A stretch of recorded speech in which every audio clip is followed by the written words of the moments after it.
Preaching trees around here.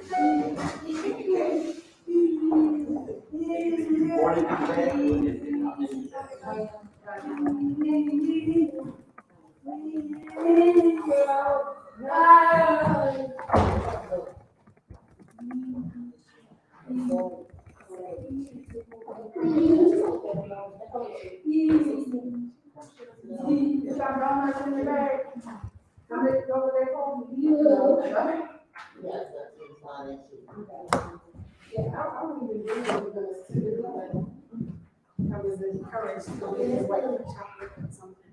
I gotta forget. I'll review this and then I'm amazed. How are you? All right, everybody. Okay.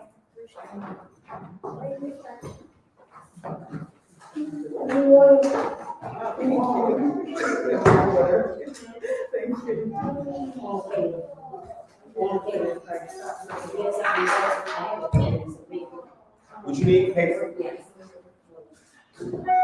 You want paper right now to back this? No, it does. You got it? Thank you so much. Only because I just don't. Listen, you gotta understand, I'm really scared right now. Okay? Don't be scared. This one is really bossy. Yeah. That one is Yeah. really bossy. Yeah. And then this one is sneaky. Right? You think you're helping, but you're not helping, right?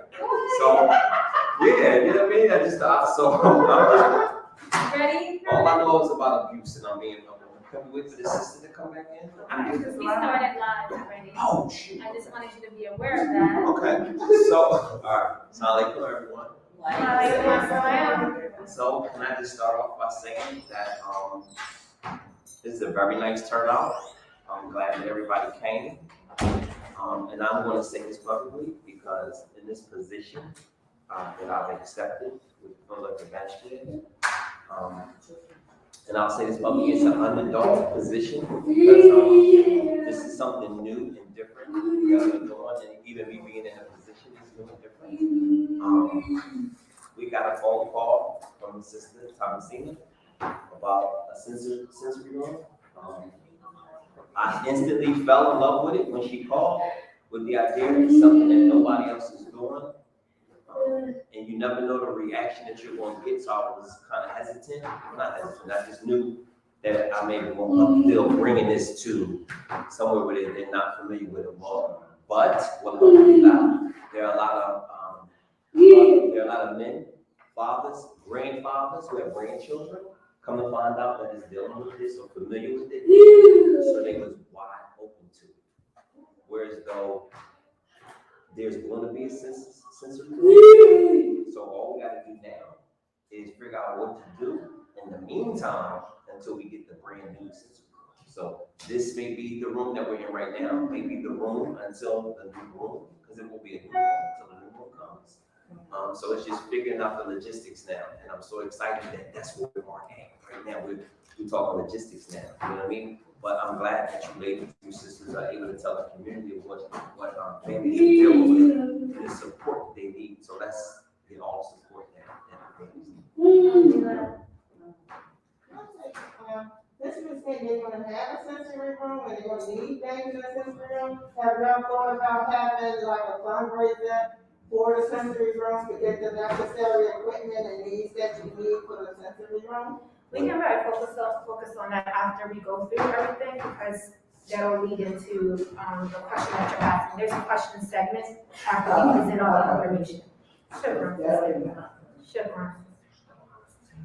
Okay, get started with your introduction.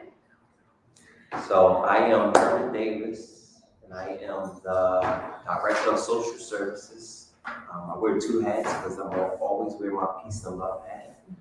And I am the Executive Director of Peace and Love, which is a for-profit and nonprofit. But the nonprofit, we raise the awareness and how many lives we're losing to senseless violence and domestic violence. Our oldest sister was murdered by her husband at the age of 25. They had 3 children that my mother and my father actually found my sister, and my mother and father actually adopted my niece and my nephews. So with peace and love, it's about violence is a choice. It's about the power of forgiveness that gave the man that took our sister's life. And it's about forgiveness. And it's about using the art as a form of therapy. Because therapy is very important, whether you are sitting down with somebody or whether you find your own tools to use, whether it's journaling, poetry, painting, and Herman uses painting and the work that I do. So I've learned what the 5 love languages is, and I got all 5 of them, and one of them is service to people. That's it.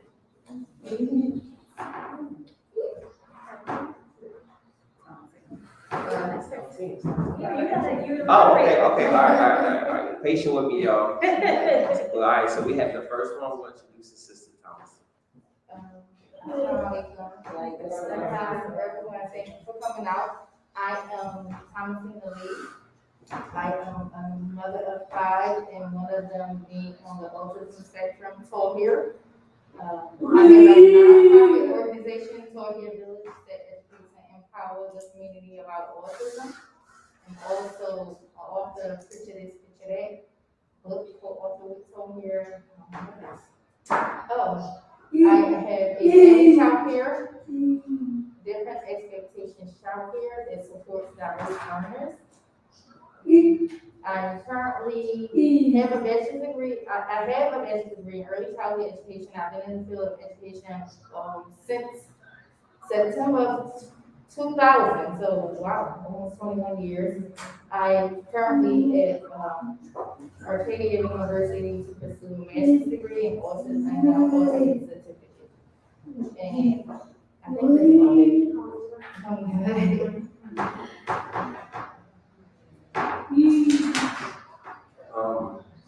Sister Jamila. Assalamualaikum, everyone. My name is Jamila Bashir. My background is in special education. I was a special education teacher for about a little over 14 years, and I worked with children that had learning disabilities, as well as children who have autism, speech language impairment, intellectual disabilities. And the last few years I was in the classroom. I worked with emotionally disturbed children, so I was an emotional support teacher. Currently I am a special education coordinator at my school. I handle all the special education services at my school. I am also the senior education consultant for my company, the IP Coach LLC. I'm also the self-published author of my book, Because of Her, which is a true story of what it was like growing up with a sibling with a disability. And I'm also known as the IP Coach. I love her sibling. Sister Nikita Collins. Assalamualaikum. Everyone. Thank you for coming. I was excited to be called on from, I know her on Thomasina, to be a part of this panel. We go way back. Our kids kind of like grew up together in the community. And so this is special for me. I have my master's in education. I started out as a teacher, actually in Germantown, Masjid. And it's funny how I came into this field because once I did my teacher internship in Germantown, I was like, I do not want to be a teacher. So, I took a lot of training in this field. I started out actually as a TSS. That's not the name anymore. And that was about 25 years ago. And from then, after I got my master's degree, I started out as a vocal therapist, doing therapy in the house with kids that have, behavioral issues, ODD, ADHD. Back then, I knew about autism, but it wasn't a blinding, diagnosis at that time. And around 2015, the state of PA, Department of Medicine, mandated that anybody who wanted to work with children with autism had to get a license. So, I went and was able to get my license, as a behavior specialist, just so I can specifically work with kids on the autism spectrum. Why I thought it was just near and dear to me at the time, my stepson, was coming over at the house, I was dealing with him with autism, it was like, I really need to know a little bit more about it, and I think once I was able to really get a lot more training in the field, it just opened up so many doors for me. Learning about something like this with the sensory needs, learning about communication, how to help them, communicate better. But I still have my passion of working with children with ADHD that a lot of people in this field think is, oh, you just got a bad kid. And that's not true. That's real. That's not true. So, so I'm here, and I also own a consulting group where I do assessments for parents and schools. I am working towards getting into the daycare because what I seen, I worked at Mecca daycare for 2 years. What I saw over the years is that at one time when I started in this field, most of my clients were like older, right? High school, middle school. And now that I'm getting older, most of the kids are like this age. Yeah. So they're starting younger and younger, and parents don't know what to do. And daycares have absolutely no idea what to do.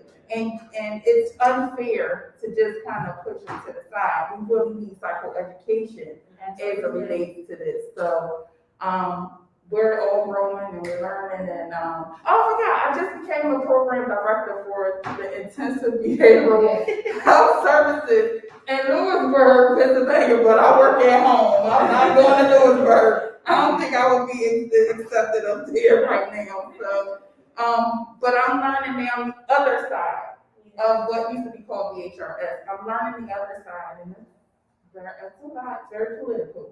So, and we need to understand that, especially as people that's on the ground running, we need to understand how it's politicized and how we need to really get a lot more funding in this field, the field of behavioral health, mental health, and education.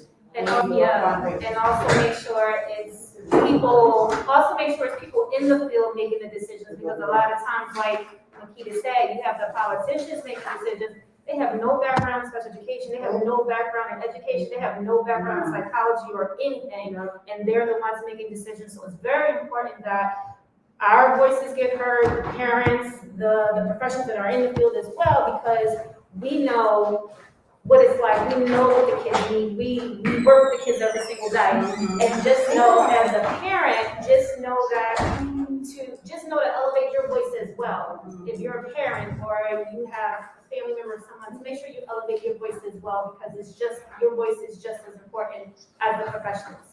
Oh, I'm sorry, I left something out in regards that she made me remember, that, soon, that is one of the services that I will be offering as well, is to go into, like you said, childcare centers, their workers, they don't have the knowledge to work with, or the patients, I'm being honest, some don't have the knowledge or the patients to work with individuals that's on the spectrum, because of the prevalence is being so high and more children are being diagnosed with autism.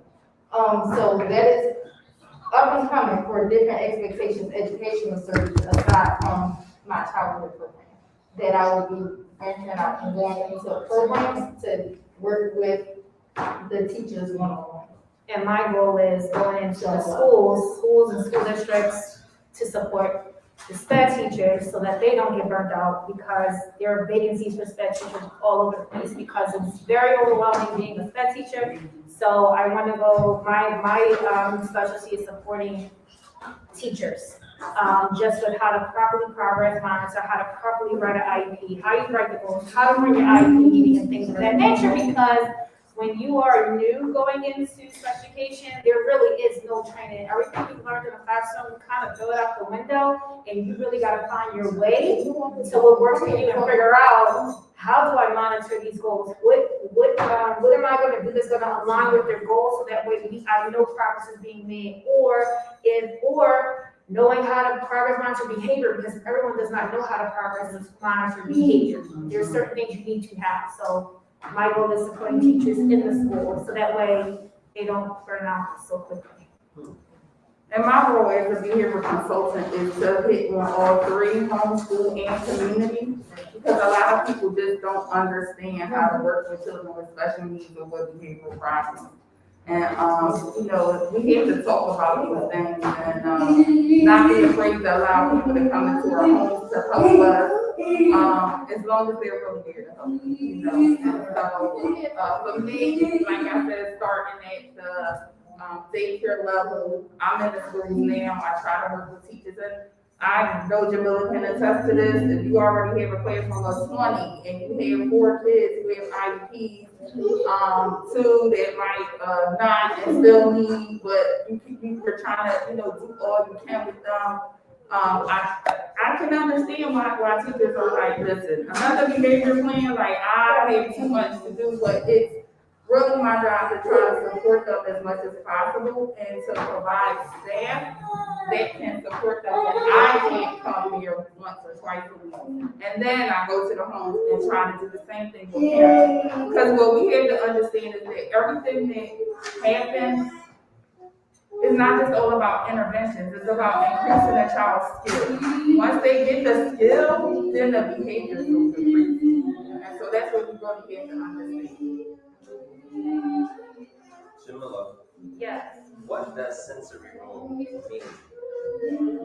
What Uh, is the sensory development? So sensory, the word sensory is dealing with your senses. So your senses are your sense of touch, your sense of sight, your sense of smell, your sense of taste, and your sense of hearing. These are the senses. These are the things that you use to learn, to gain knowledge and things like that. And there are different levels, different ages you develop and become familiar with these particular senses. They help shape the world around you, because that's how you learn, by touching something, by tasting things, seeing things, smelling things. This helps shape your understanding of the things around you. Sister Makita, what does sensory develop? When does sensory develop again?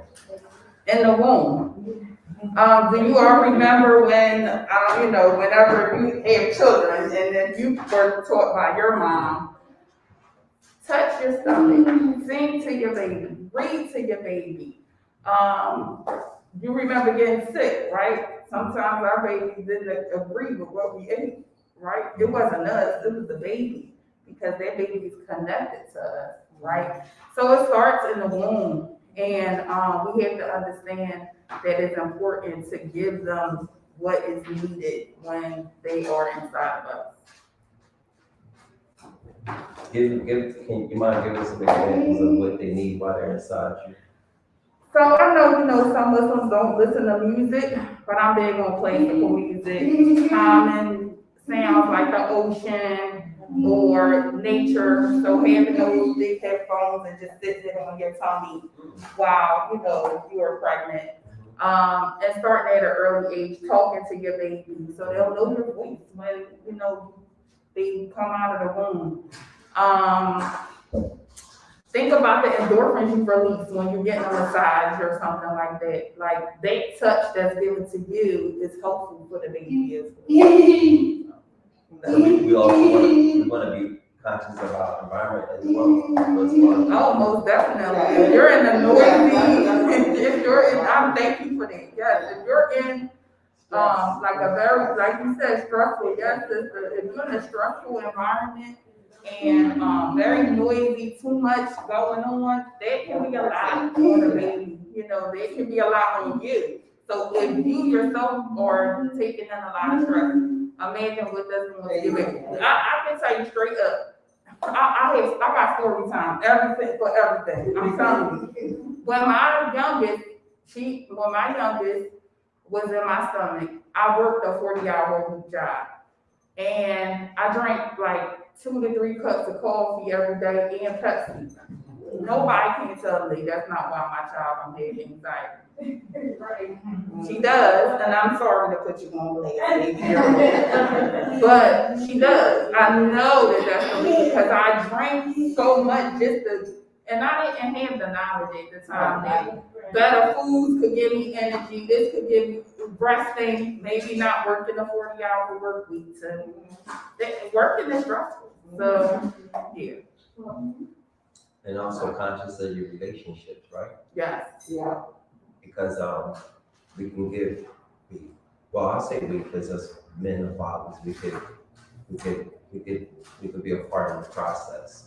But understanding that the baby that isn't here yet could suffer from secondary trauma, right? Right? That be the abuse, the argument, whatever situation she's in, right? Yeah. Okay. I have another question.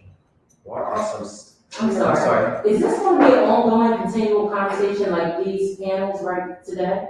Is this something that you guys are like, is this something that will be Yes. More of? Yes. Yes, that's something, we're looking forward to, and, also there's a setting where we wanna hear from you, from the Okay. community, to see like what else do you think would be needed, so after we go through this part, we're gonna have that time to hear more from you. Okay, thank you.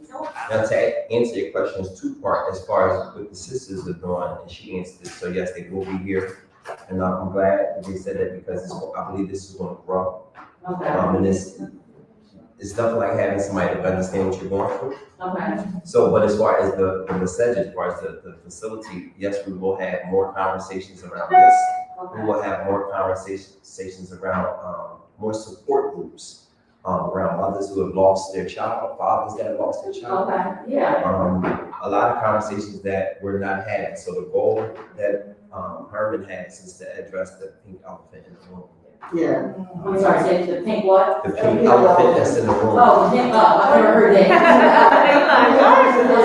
Because Yeah, the sensory. they ain't in here, the pink elephant ain't in here, right? But yes, to answer your question, yes. Along with the sisters, yeah. Lakita, I have another question. Yeah. What are some of the sensory milestones your child should have? So, okay, when babies are younger, they go through different. This is the program for the sensory room. If somebody just called you, Yeah, I want to make sure. Okay. Yeah, I think break some people down. Yeah, okay. thank you.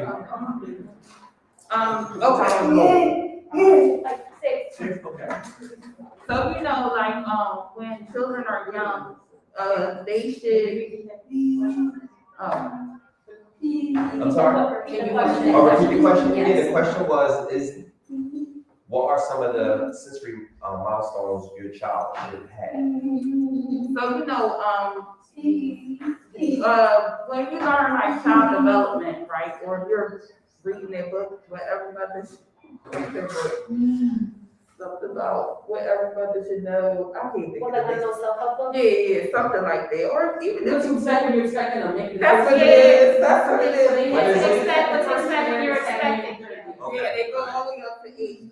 So, right, they have those books, and I've got a lot of information on them. But also, just Googling stuff and talking to other moms and talking to the doctor, you just culminate all of this stuff.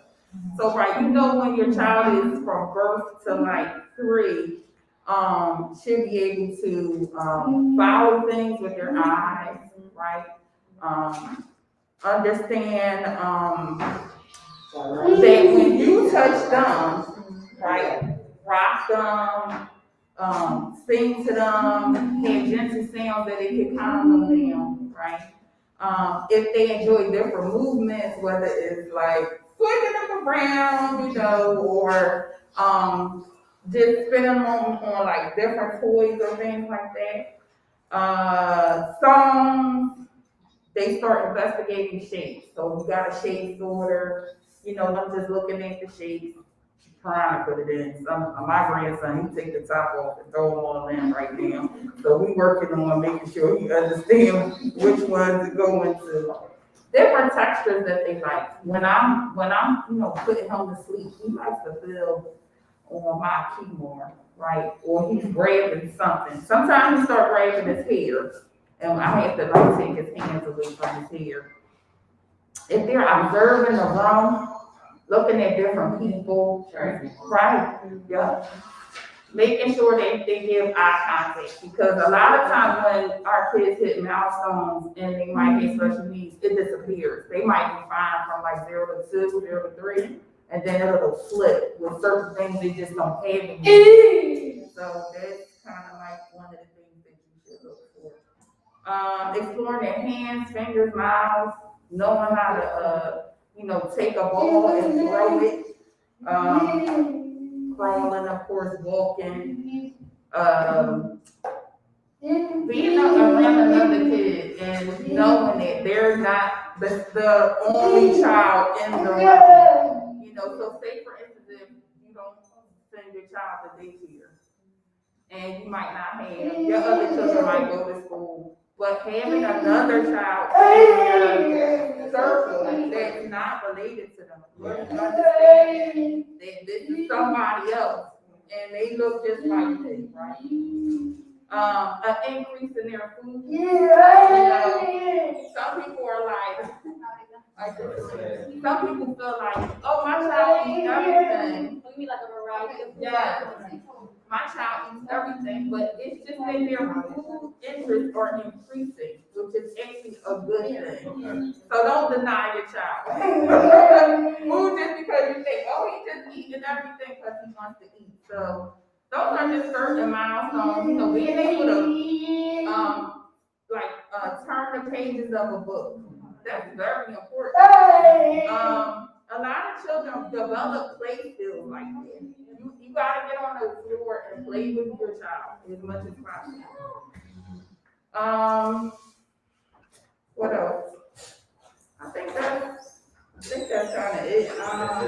Vocabulary. Movement and balance. Oh, most definitely, yeah. See, yes. I said 0 to 3. I hit a lot of 0 to 1 milestone, 0 to 18, but yes, the increase in their vocabulary is definitely needed.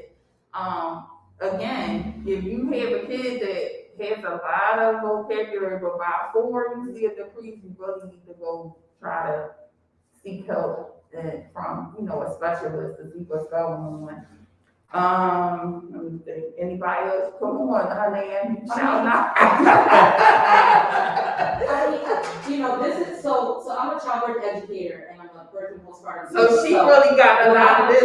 Like when I heard about this, I was like, oh, this is awesome. Like I'm so excited to see who's gonna come. Nice. And I have so many clients that I work with, so many families, so many neighbors, and I'm actually disappointed that home is so empty. Because this is such It's huge. it such affects our families And our community. and how we have It's to the do beginning. it, how we let men more about it, because a lot of men are not about it. Okay, so let's look at it like this, right? This seed that was planted, right? And when you plant a seed, you gotta give it some time to grow. You gotta harvest it, you gotta water it, you gotta go through the whole process, right? And unfortunately, we are in harvest season right now, right? So as far as the men, I got that. And understand, Tom, and understand. See, for me, how I understand this, right? I am that brother that's been in ranks when it's time to line up and pray, right? And I'm that brother that seen the other brother, right, that has his child, right? And that child is playing with a car, some toys, doing something. So because of the experience that I had working with in schools and stuff, I know that the child is autistic or has special needs, right? Therefore, I'm patient and I understand, but it don't mean the brother on the other side, right, understands what's going on. You understand? Or the sister, but I'm not back there with y'all. And you know what I mean? I'm talking about with us. You know what I mean? She said, how do we get the fathers and the brothers involved? So it's also let them know that it's okay that your child is not okay. It's okay that your child is different. And I have a big thing that autism is not a different, it's not a special ability, it's just a different ability. So once we educate the community, it's a big one. We gotta educate and let them know what they're seeing.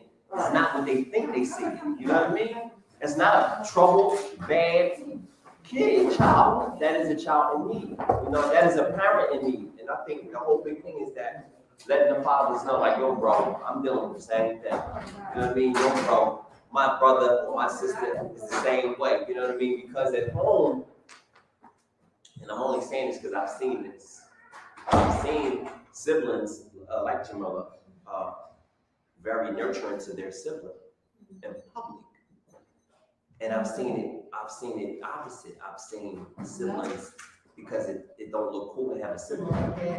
They kind of like goofy with their siblings, you know what I mean? So I had to step in like, yo, what you doing? Like, you know?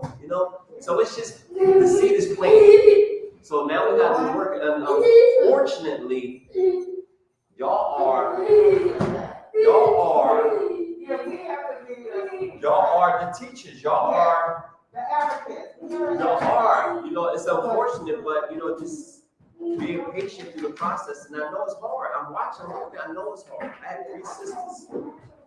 One sister had 3 children, my other sister 2 single moms, you know what I mean? So I get it, you know what I mean? It's just that we all don't get it, but once we get everybody to understand that this is a need, and not a want, and not that it's a need, and see that it's not a problem.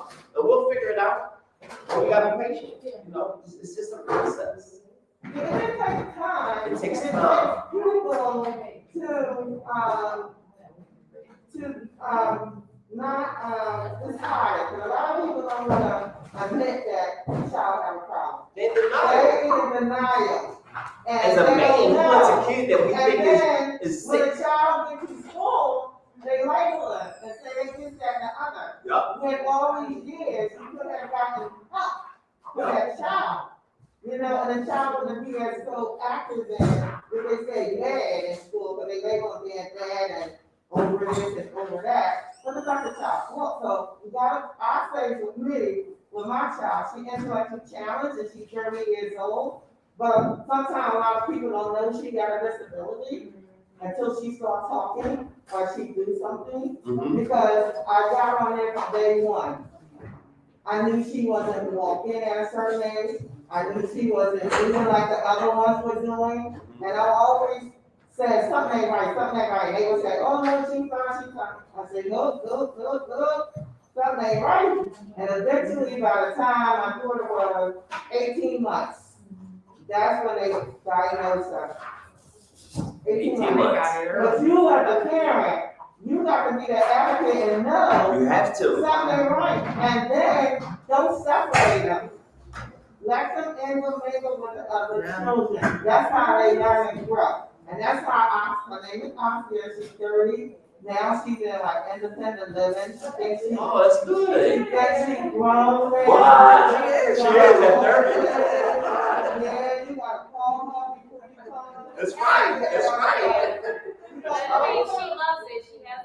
I say all of that to say because you gotta keep working with her. Right. You gotta keep on her. Right. You gotta set boundaries. You gotta be disciplined. Yeah. And that. You never know where you're going to do. Right. No, there's certain consequences to your behavior, Mm-hmm. and you still gotta. They still normal. They just got little. I got your sister. Yeah, they just got So my issue is not so much of me as a parent in denial. My issue is the doctors. So it's like I actually just switched her doctor. My daughter's 3, and she's nonverbal. She was laid off, so I noticed all these things because I have 2 other children. But the doctor is telling me, who only had 1 kid, the doctor I had, oh, everybody do things at their own pace. My kid isn't walking yet either, and I'm looking at her like, this your first kid. But I had 3 others, and they all were talking. Even if they weren't talking, they would repeat what I'm saying. Drop the ball, uh-oh, they saying uh-oh, or mom, or things like that. So I already knew something was up. But they kept pressing it, brushing it off. So I'm like, I need a speech therapist. Oh, we can't give them speech to the 18 months. Oh, we can't give them this. So I basically had to branch out on my own. So when she was born, she had something called a torticollis, where it's like a stiffness or something. So that was kind of like a perk for me because I was able to get therapy for her Mhm. through Child Link or whatever it was called. Yes, child link. But because I had that, I was able to talk to my therapist through them, and they snuck me in a special instructor and then got me in speech. But the doctor still never said, oh, get her speech, oh, get her speech. So if it wasn't for them, I wouldn't even been able to start speech as early as I did with her. And now she's 3, but she's still not verbal. She understands everything that I say. Mhm. She understands everything that we tell her, put this on, do this, but she won't say a word. She'll say, Mom. I even got a no out of her before, but she won't say anything. She'll just take my hand, take me where I want. Guide you where she wants you to Yeah, go. like she won't do anything, and it's hard because I can't really place her, even though I say, okay, I know she's autistic, maybe not on a high spectrum, maybe on a low one, but something's up. I can't put her in a place that she needs to be at that I feel like can help her because I'm no diagnosis. I've been on the waiting list forever with child behavioral needs. My 2 oldest pediatrician, I finally was able to switch her to her, who I wanted from the beginning, but she was booked up, so I had to go to another one, which really wasn't helpful. But once I got her into that appointment, she was like, I can't give you a diagnosis, but I can clearly see that me and you both on the same page, that she needs something more special. So she sent me a list of people. So now I found places that do the diagnosis for autism, where they don't have a long waiting list, because CHOP still has not Yeah, caught because me there. everyone, that's people's first choice, like, oh, let me go to CHOP. So therefore, that waiting list is long. But being in Philadelphia, there are so many agencies. She sent me like a long email, so I spoke to Einstein, who's not supposed to have a waiting list. I sent the packet to them literally yesterday. Now she gave me something for the autism where it's like a website that takes you to all the programs that the city offers. She said it's so much easier, but it's like I'm doing footwork all by myself and like no doctor, no nothing is helping, and so it's just like hard because it's like you want to give your child the best that you can offer. So right now I got her in a home daycare that my girlfriend runs only because she doesn't talk. So I'm scared to put her in a daycare with somebody else, and I don't want They somebody. don't have the staff to really pay attention because she's nonverbal, so she definitely needs to be with someone who has eyes on her at all times, so they can. Exactly, and then you need patience. Yeah, you To do. deal with a child that's autistic or with special needs or something like that, everybody don't have that. Just because you're in childcare, they don't mean you have the patience. And I'm just scared that it's not her somewhere and somebody harm her and she can't come and tell me. Or So another it's like, kid at the daycare, because it's a lot. But that just shows the need that Philadelphia needs to have therapeutic, real therapeutic, because we have some therapeutic daycare, yeah. but some of them look like jails. So I really feel like at that 0 to 5 age, we really need therapeutic daycares for special needs children. So I can tell you that we need parents to really get on that state level to advocate for this. We need like when that's a need that isn't being met, parents are the biggest advocates. They want to hear not people like me. They don't want to hear from the professionals or from the It's school. parents. They want to And hear then from too, parents. they have, with all the different agencies, they have their staff coming to the daycare and do one-on-ones with the children. Because I worked in a daycare and we had a little girl that, she thought she was autistic, and she had a worker that come in like twice a week, and she would just like work with her.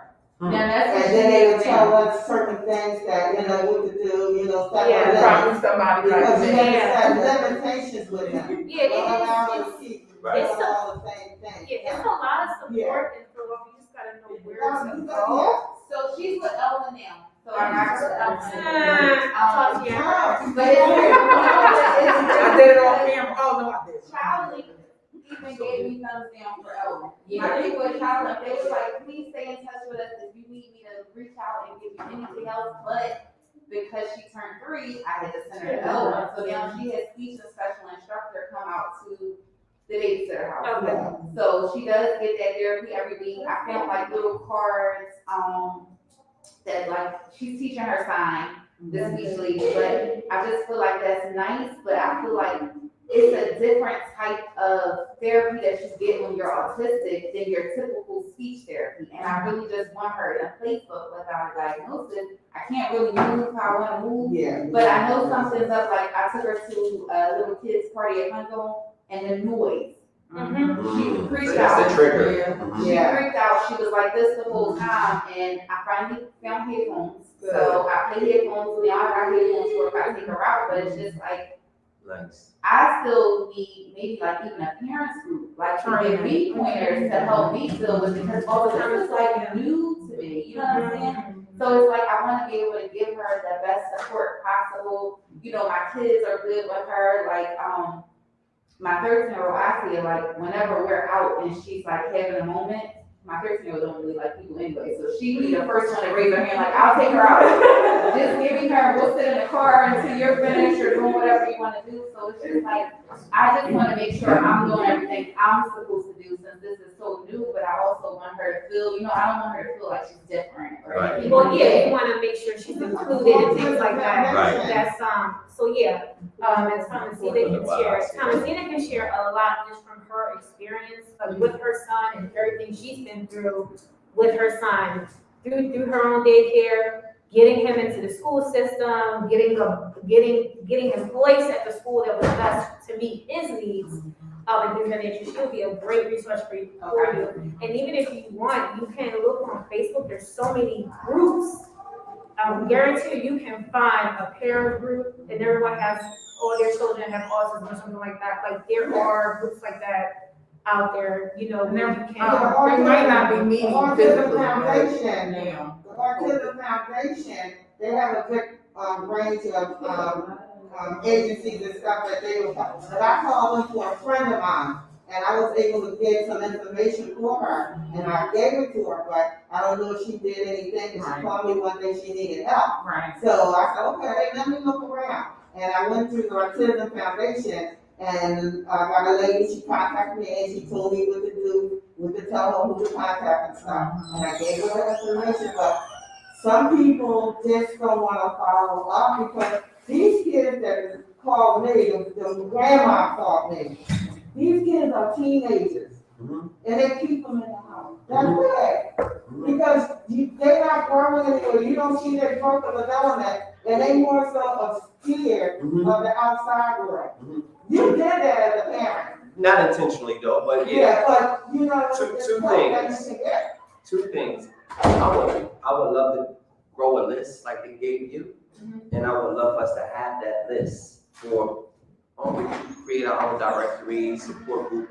We Yeah. need them. They emailed it, I can share it. Can you please? It's like maybe 10 different places on there, and they all have short waiting lists. Okay. And it was actually when I was calling CHOP to follow up, the girl who was talking to me, booking my appointment, had a child who was nonverbal and stuff too. She's the one who told me go to Nice. Einstein, because she said she's still on the waiting list at CHOP as well, and Einstein got her right in. They take all. I used to, when I worked at Mecca, that's what I did. I refer people to Einstein. Yeah. Because the doctor, like a couple years ago, she just like came on board. So it just opened up. Yeah, she was new. It just opened up. But I'm still shocked that they at least still have opportunity not to. Now, I work at Penn, and Penn has an autism program. The downside is for Penn employees, so everybody can't get in. But the other downside is the person who needs it has to be on Penn's insurance. She has her own insurance, so it's like she's not. That makes no sense, because every child that has autism is gonna automatically, or any kind of diagnosis, is gonna automatically get Medicaid.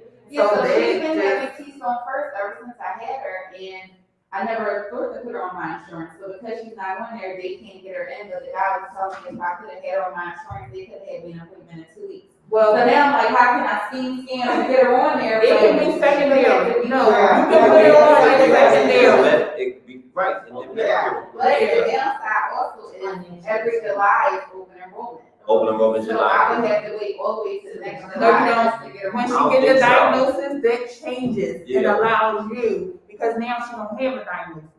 So Gotcha. once you get the diagnosis, it changes. It's just like being pregnant or a death in your family. Right. Now she got a new diagnosis and you like, no, I need to be able to Right. put her on because of her diagnosis. And then you can get or the Services person. Right. from, So that's- you got them from your job. Yeah, and that's by law, they have to do that. Yeah. They have to, you know, but it's the ignorance that we don't know. You know, we don't know, and then it takes a lot to deal with it. So it could be that bad day, that bad week, and you know you gotta make phone calls, and you just walk away with it and don't deal with it. And don't have that support. And nobody never told me that until it was the challenge people. They were so helpful. They was like, listen, you work at Penn? Okay, well, call this person and I'm gonna call my director. Like, some people are really helpful. No, it happens. And there was two other things y'all said. One thing, that spectrum is as long as Broad Street. That spectrum. So our son was in the 5th grade, and we discovered that he was on a 2nd grade reading level, right? So how we got that was from a, what do you call a teacher? I guess he was like a student teacher, the older guy, he was a student teacher, and he had noticed some things with our son. So testing, looking for testing was a nightmare. So yeah, we went to CHOP. We wound up going, Temple had something that they was offering. Temple University was offering something, testing. So we took him through all these things, paid for all this testing. And that was at 5th grade. So my son was at Meredith in South Philly, Meredith School, right? So we thought that we were doing what was best for him. And we put him in a Montessori teacher, which is school was called Waldorf. Right?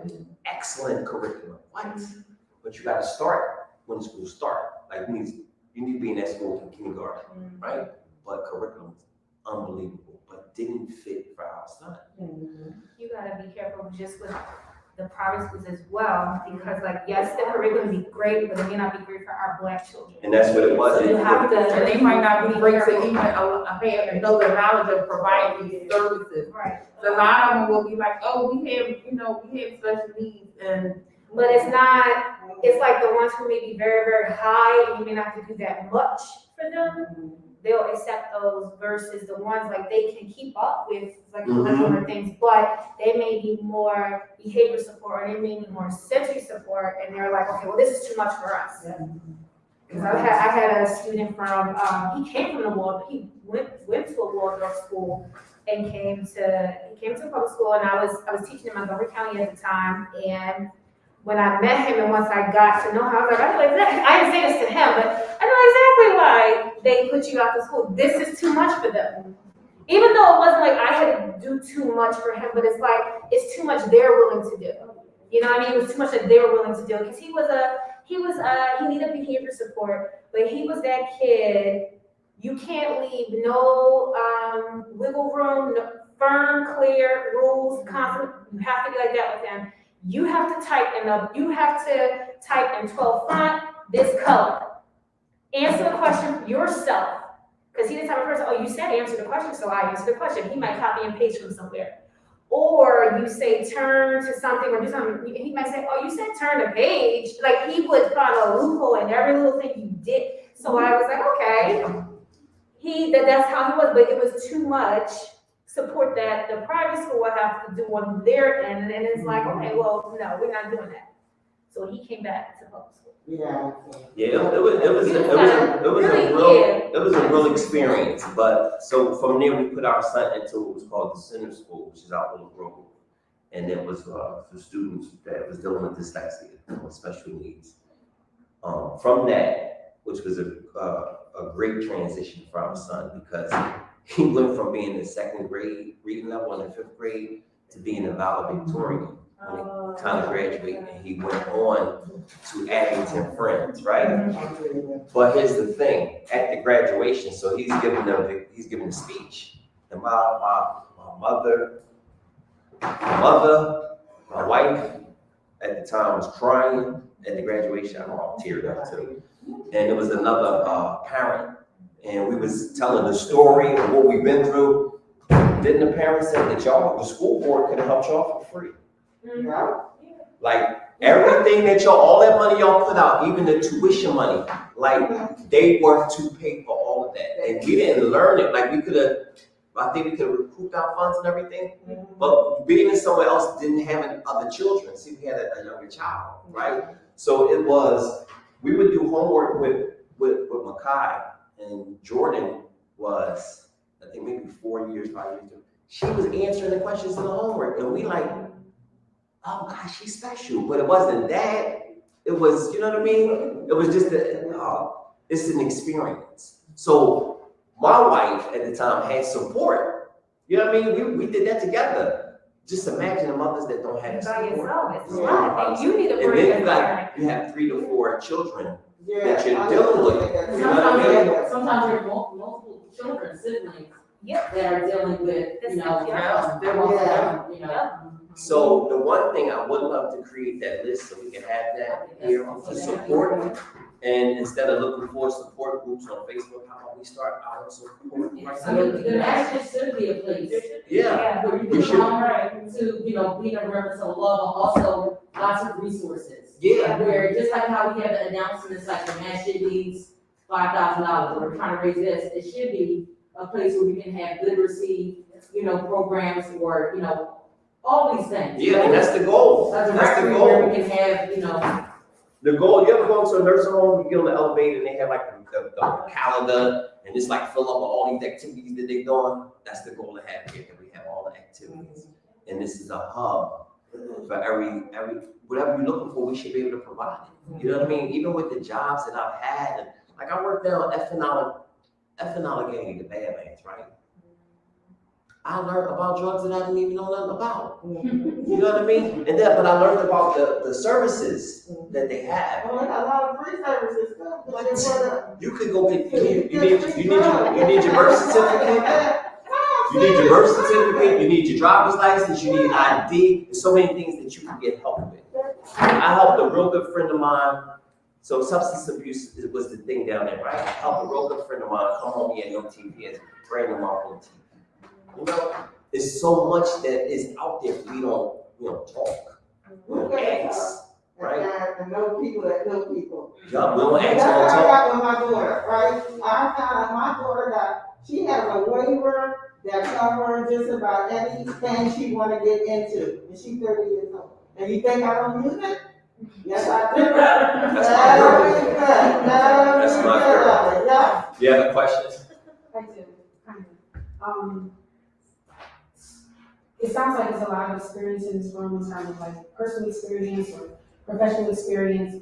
And I think it is a really good idea to like compile a list of resources where, no one has to go searching for things. You guys know from practical standpoint, what works, what doesn't work, what's worked, who's doing well, who has openings and things like that. So just kind of like to push that conversation maybe to side, kind of like go with that one a little bit. But I wanted to maybe add something to that or make a suggestion or ask a question about, sounds like mom here, she went to the doctor's office and she's talking to the physician, I think like women of color, people of color in general, can maybe all like speak to their experience talking to a medical professional who maybe didn't believe or did not know, you know, that we are informed enough to be able to make these type of decisions. It sounds like some of her concerns may have been dismissed. So like, do you guys have any resources where like maybe like there's directed language so a mom can walk into a doctor's office empowered and informed, so when she's addressing her medical professional, she's coming with something, so she's not overlooked or her concerns aren't just dismissed as, you know. And sometimes a lot of doctors will dismiss you because they don't know. No, that is a good suggestion though. Yeah, that's a great Because suggestion. that's speaking the jargon, or they might be. That's They a, may That is a use great that. suggestion. like, do that, I mean, I'm in the school, so like with parents, when it comes to, you know, they know their child has they may want their child to get invited at school. I often tell parents, I say, listen, I'm gonna email you something. I'm gonna need you to copy and paste this, and then, you know, because I already know what to say for those particular parents, but I think from, you They know. do. Say that Right, again. I mean, it's like if a person walks, advocacy I think is always, you know, I'm a big fan of having advocacy when you walk into places where you're not the expert. If that's possible, but that's not always going to be impossible. And I think like on a basic level, if it's possible to direct some language that just points. Okay, I've observed this, like is there anything maybe not in this setting, maybe not in this city, but in the future, if it's something that, you know, the So are you parents. saying from the onset of you understand that there is something going on with your child, and then the steps that you need to take type thing, or what they should be going to say when they see always, well, first, do you have are you seeing a developmental pediatrician? No, right? That's what Einstein is for, right? So even when that happens, a lot of times, I can give you some websites. So that's the only thing. When people come to me, they've already had their evaluation. They just don't know the process of how IVHS works.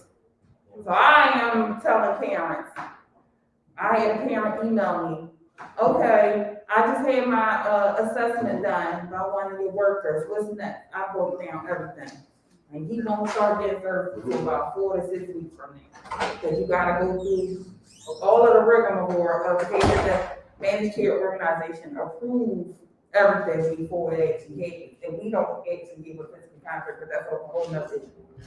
So I'm hearing from you that there is a need for parents to have something in their hand before their process starts. So there are websites, but I can't. If she's talking about the lingo, to have it when you go in for it, Maybe She talks about research. I know, The language to say. identified this, and based off of my conversation, even if it's just some. Just the language to use. I what you understand, need to say. right, no, it really is empowering, language matters, and when you walk into these rooms, and you can just across a broader spectrums, and just not just to reverse autism. Autism, Right, you walk into this room and you're speaking their language, then you demand a little bit more. They're more likely to hear you. No, They're yeah, more I'm likely to speaking- acknowledge you. Exactly, Yeah. you know, and that's what I'm referring to, not so much like the steps or anything like that, because I'm sure. Because mine that's basically overwhelming. brushed me off, and Yeah. I didn't say for sure something, I'm just saying, hey, well, I get these, and this is how I told her, you know how you sign up, you can be excited, hey, baby, you get those monthly emails, your child should be doing this at this month. Yeah, So I'm looking at the emails, and I'm looking at my kid, and I'm like, all right, well, this ain't matching up. So I go to the doctors for that 4-month checkup, and I go for that 6-month checkup, and I'm like, hey, no, she's not doing this, and she don't know what a child is supposed to do because she just had her first child, and her first child is just starting to do stuff. So who don't know what to do? She's only known from the books. yeah, exactly. So she only knows the book stuff, and with her stuff, and with her kids, she don't really know nothing. So me expressing my concern because I already had 2 kids, even though it was years ago, I still remember a little bit, and I know that nothing was a red flag like how this kid is a red flag. And she's like, oh no, they do stuff at their own time. And I feel like had I not did the footwork on my own to get my own speech person in there and let them do their semi-evaluation and tell me these are some steps you can take if the doctor's still dragging and replace that doctor ASAP, I probably would have been longer in the process than what I started because she was just like brushing me off, like, no, they do stuff at their own time. So you can tell me my baby is pushing 2 and still not walking, and you don't I see it now from her experience that sometimes as moms, we do have to trust our intuition and that you have like, the autonomy to make decisions for your family. And I mean, kudos to you for being able to step into that direction without, pushing. I don't know if anybody knows about K-Press. Have you ever called K-Press? Because K-Press comes out to your home and give you evaluations. Really? Yeah. No, I didn't know that. People work at K-Press. It's on the language for campus. When Asia was young, K-Press would come to my house and they evaluated Asia. So you call for someone at K-Press. You can call, because of COVID, they may not, but still call just to see They can do what a it is. virtual, I yeah. have quality progression. Okay, another company called quality That's what I progression. said. That's See, right. I know That's it's like. Learn behavior. That's what I'm trying to say. What's up, Bo? I know what it is. Oh my God. All right, so I like this. This is real quick. I'm dealing with some real stuff over here, okay? So we gotta stay on task. You're doing, you're focused. I'm just saying, I'll get bullied over here. So I have a question. Say that again. Yeah. Yep, I got you. Yep, no worries. I'll have y'all ladies, but just to keep moving forward and staying, this is good. This is really good. When I say like you see this plant, you see all these branches that's coming from, and none of this stuff is on her questions that I'm told to be an exit. I'm not asking right now, okay? So here's my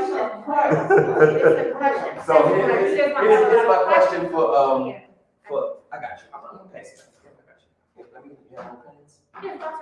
All right, so here's my question, Jamil, what does it mean to have experience a sensory overload? So we know about the senses. So when you're having a sensory overload, that's when one or more of your senses is overstimulated, going on at one time. Have you all ever gone to Primark to shop? When I go to Primark, that's sensory overload for me because it's something in every little crate of that store. It's all over the place.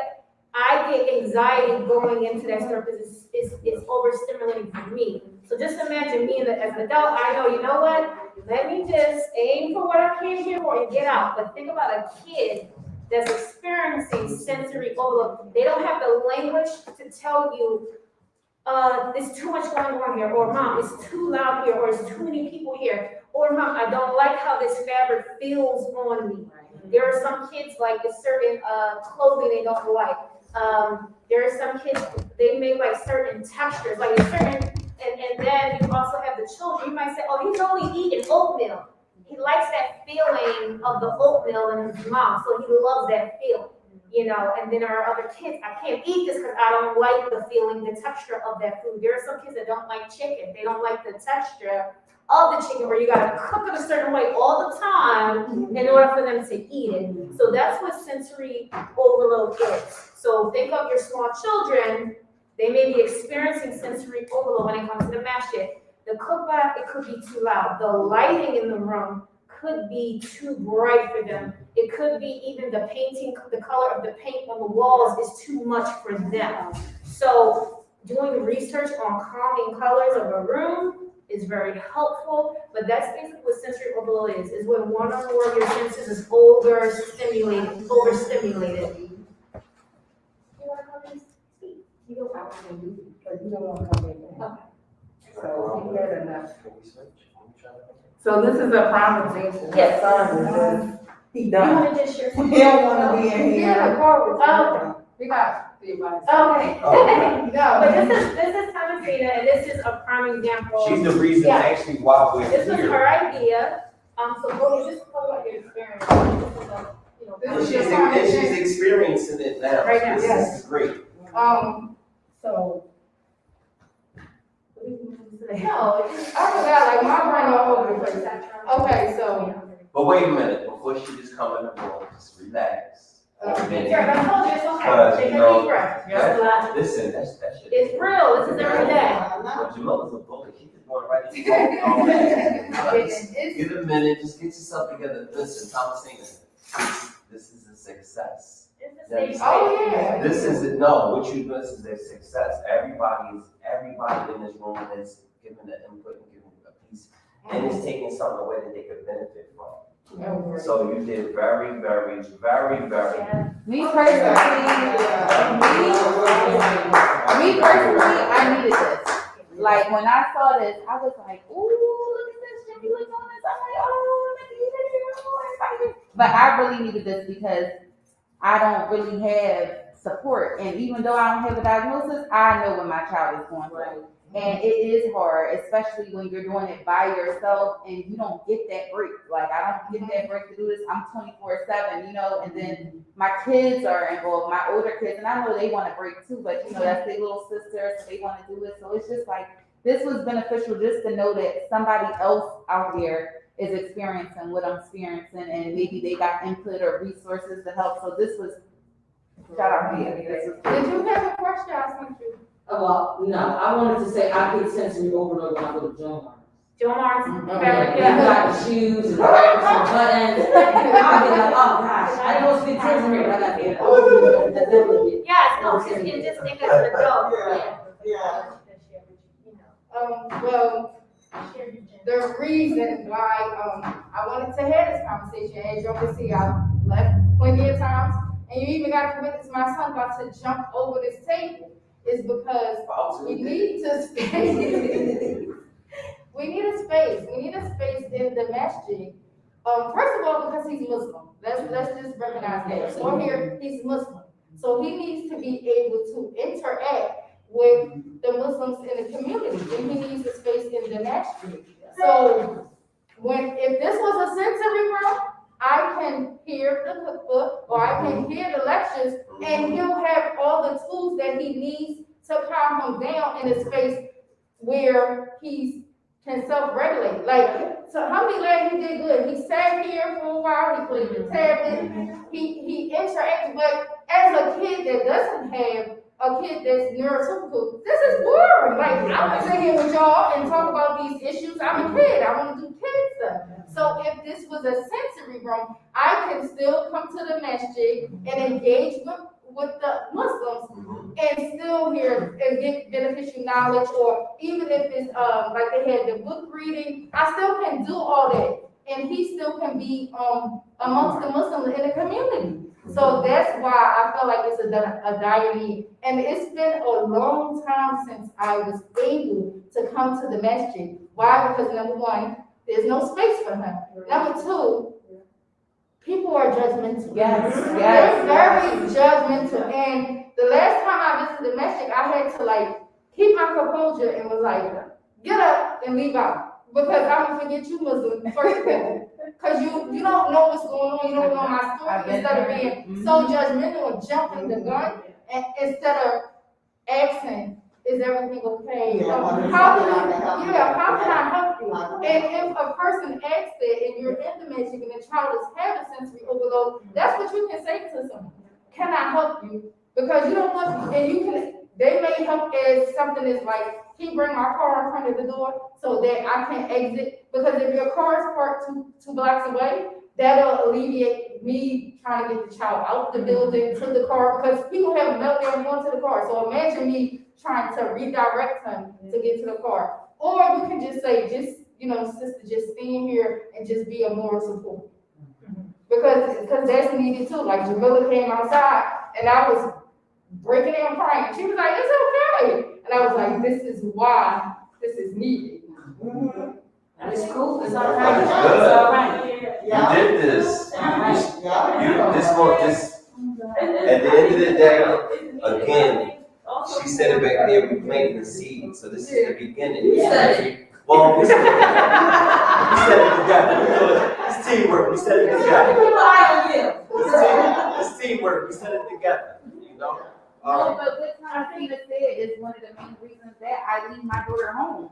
So when I do come to the masjid for stuff, I leave her home, because if I bring the tablet, I don't want them saying, oh, she got the tablet playing, but that tablet is everything. If that tablet dies, it's a wrap. Your house is total. If that tablet dies, she in the refrigerator helping herself to something, she knocking all my candles down, like that tablet helps me on a road trip, you know what I'm saying? So it's a lot of times they're like, oh, where's she at, and I leave her because I don't, like you said, people are judgmental, and sometimes I don't reach that level of maturity where I can just be like, shut up, Tyler, where you keep going, because I'm gonna be low if you say something about my kid, or It's not even maturity, but it's your emotions.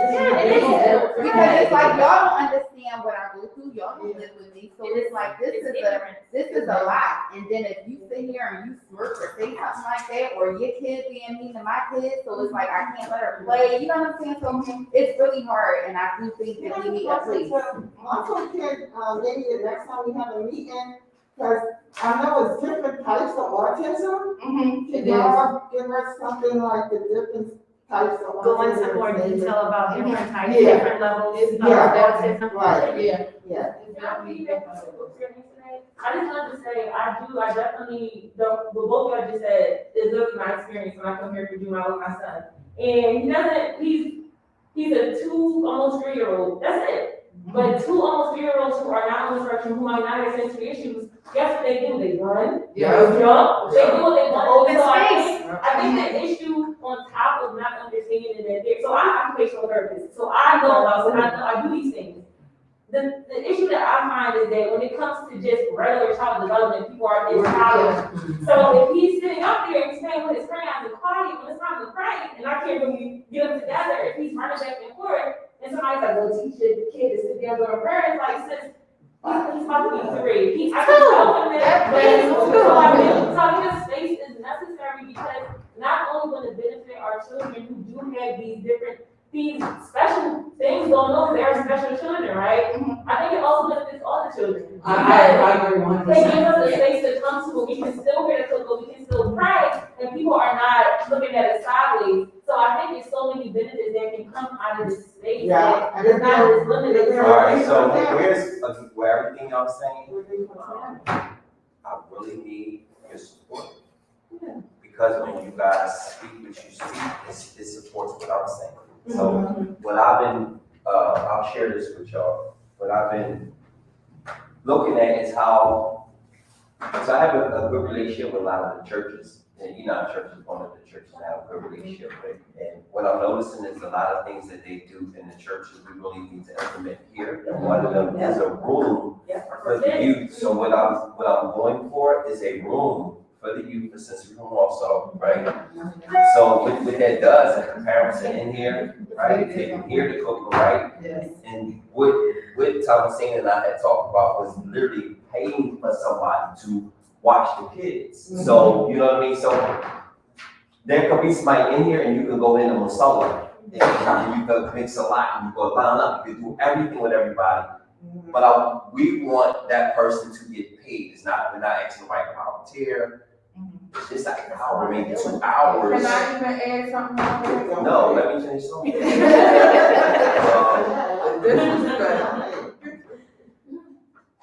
It can be done, it's really what I'm saying. You know what I mean? It can be done. So when I have what you guys are saying, right? Because what people do, no, it's cool because they should understand what it feels like to be a person that don't have a degree, that's not in a fraternity, that don't have money, that's coming from a holistic place. What we're up against, what I'm up against. So, like I was saying to them when we first talked, we gotta have all our homework for everybody. Oh, we need a sister room will cost this. Oh, we need headphones. Oh. When we have all of that, you kind of like give them a reason that they can't say no because you done did all the work.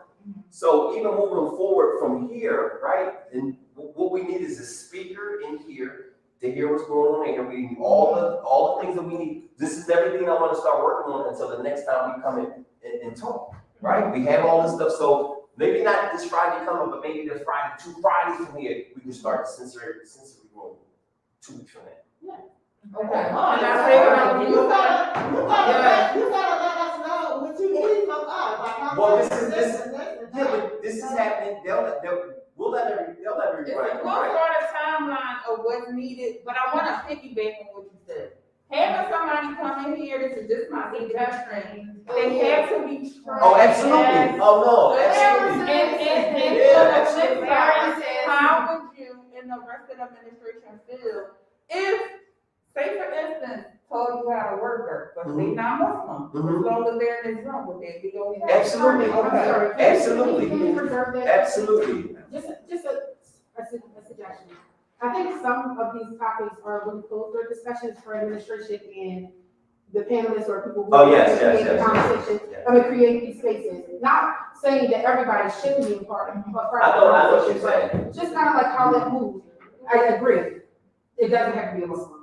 I'm with you on that. So I just want to go on record and say that's not why I objected. I objected just because I don't want it to turn into like the whole logistics debate, of it, the whole about how thing, it goes down, because it needs to happen, but I think It's just a way that we have to do things. So Yeah. don't get caught up in this passion right now. That's all it is, my heart. You know what I mean? You gotta use the head, and she's right, that there's a way that we're gonna have to do things. For sure. Is there a board that serves, right, because just like what you're saying as far as like being a part of some of like, the Episcopal or Baptist churches, like, I'm a part of a few boards, professionally, and I think that it would be awesome if Sister Mama does have a board, Or Alright, so there's a shorter board. let's do this, let's table that, but you're right. There's a segment where we will have the questions and we can go into more topics, like just other things you wanna share or ask. Herman, go to the next question. Cause he not, I don't know. Well, I just get it. No, I get exactly what you're saying. And the board, the member, I get it. No.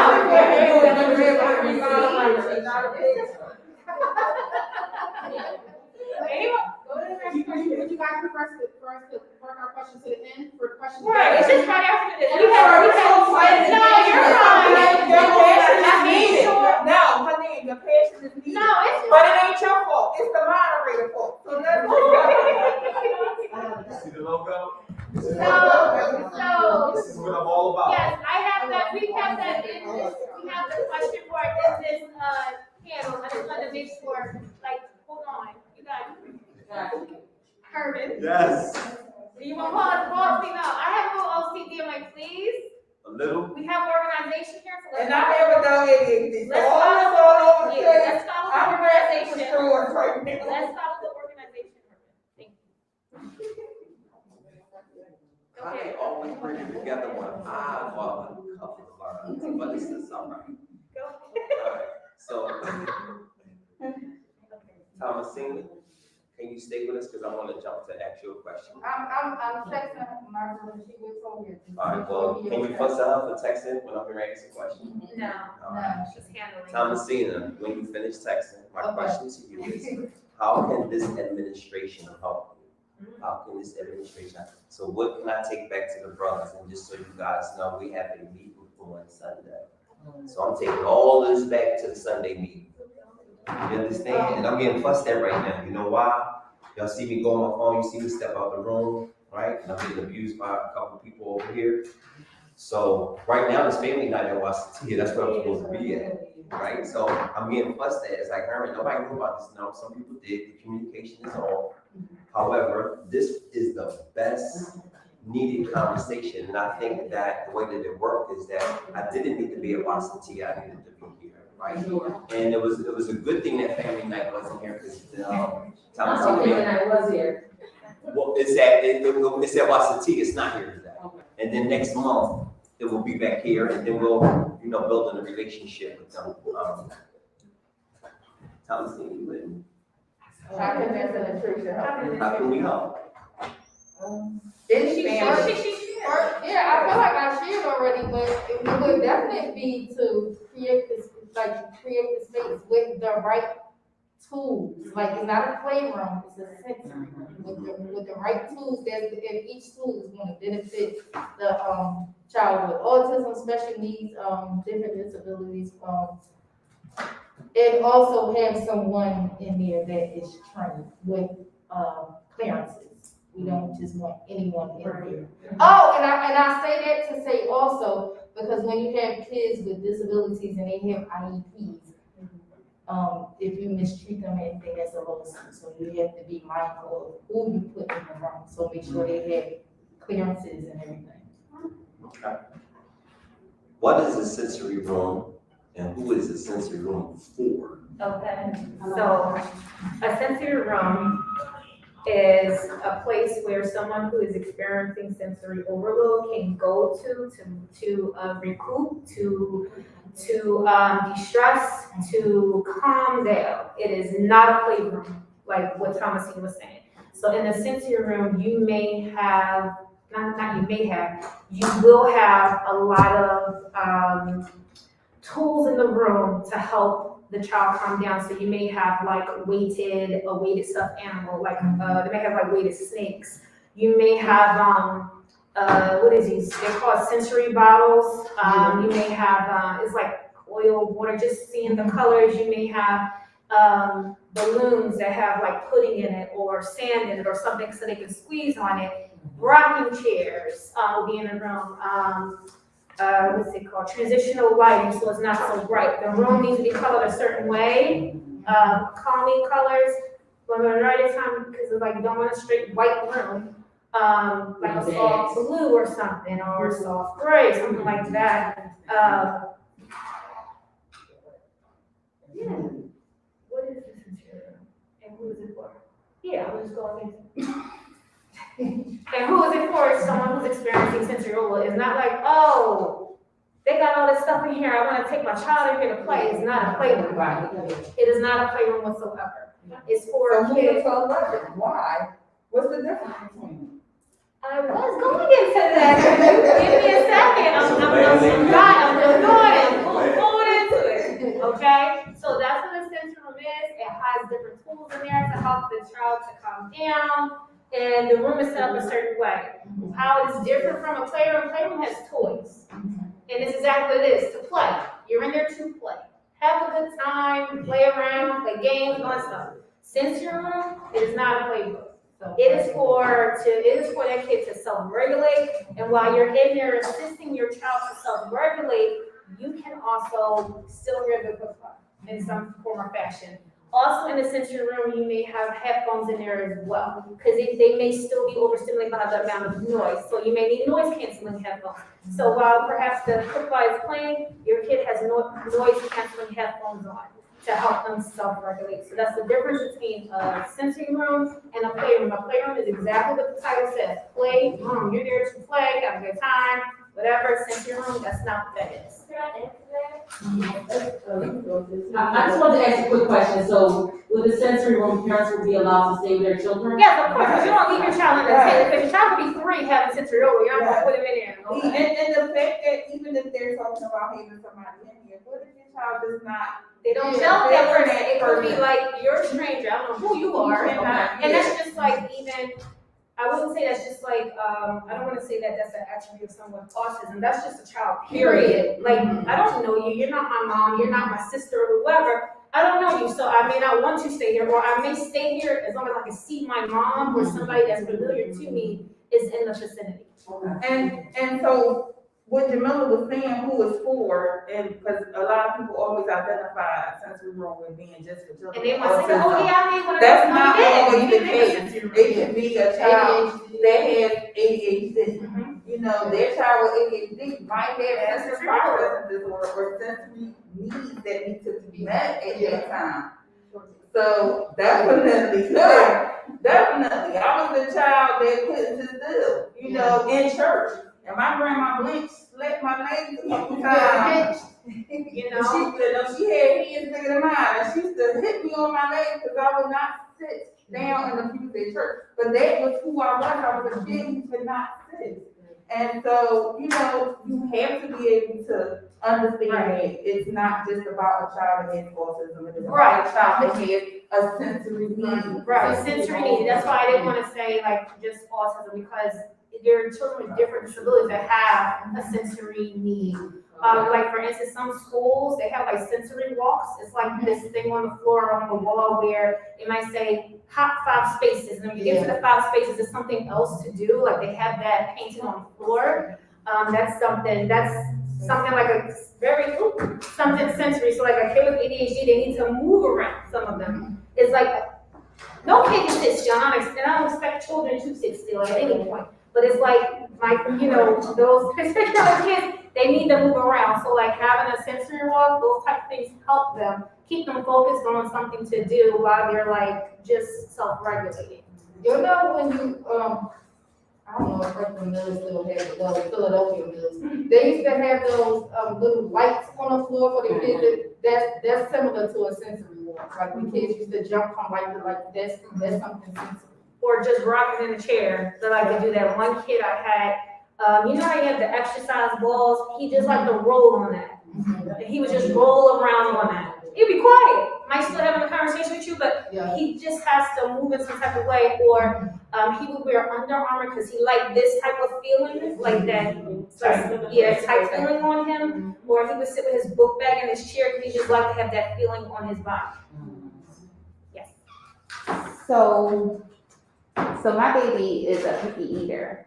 So I was hearing earlier when we were saying like the food might not be cooked a certain way. The texture. So that could be part of her sensory issues as well, as why she don't eat certain stuff. Because she'll like, you give her something and she acts like you're trying to poison her. She'll be looking like that. And she'll push it back to But don't give it up. You still keep trying it because her taste may change. And it may have been over time. Like I find myself sometimes making 3 different things. And the babysitter she goes to, she does the same thing. Like, even though she cooked a home cooked meal for the other 2 kids, she would try like, okay, let me do spaghetti today and see what she said. She would look at it and be like, slide the plate back to her. So she said she would try something different and she would look at it, touch it, slide it back to her, and then she was like, she'll go to the cabinet to make the peanut butter and jelly, and she said she would be like this, like, yeah, that's what I wanted. And then she would give her the peanut butter and jelly, and she's like, yeah. So it's like I'm making all these different meals, and I'm like, try this, and she'll go like this, and then I'm like, try this, and go like this. I just get excited that she's like telling me no, when I'm verbally saying it. So I'll be like, okay, well, whatever you want. And then sometimes I just be like, you know what?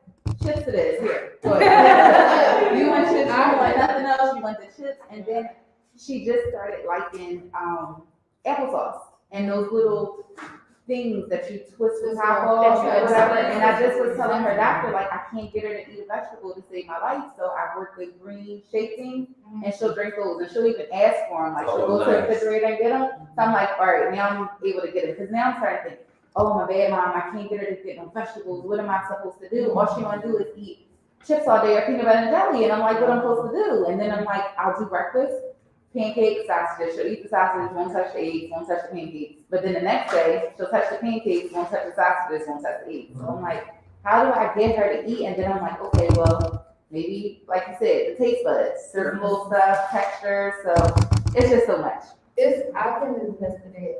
Tori Hill went through the same thing.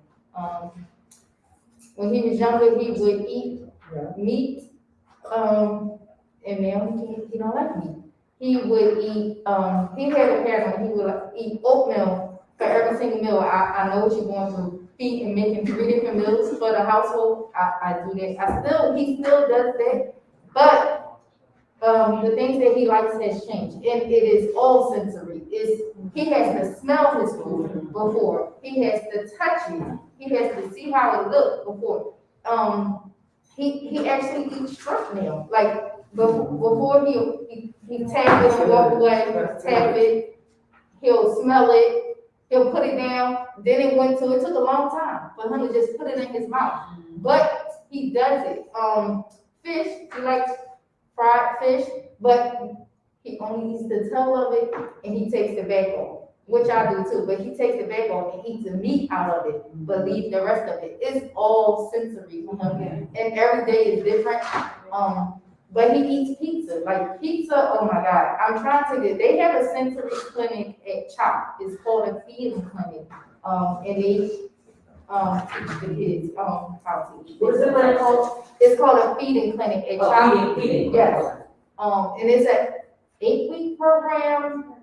If I'm not mistaken, it's from 8 a.m. to 4. So my suggestion would be, because the parents have to stay with the child and you basically like looking through the glass. I would suggest to do it for a child in the summertime because it's 8 weeks and they have to do it from 8 a.m. to 4 p.m. Monday to Friday. I don't know if they started it back up because Tony was supposed to go, but then COVID hit. So when I take him to his appointment, I'm going to find out if they started it again. And I have known many people that did the feeding clinic and had success with it.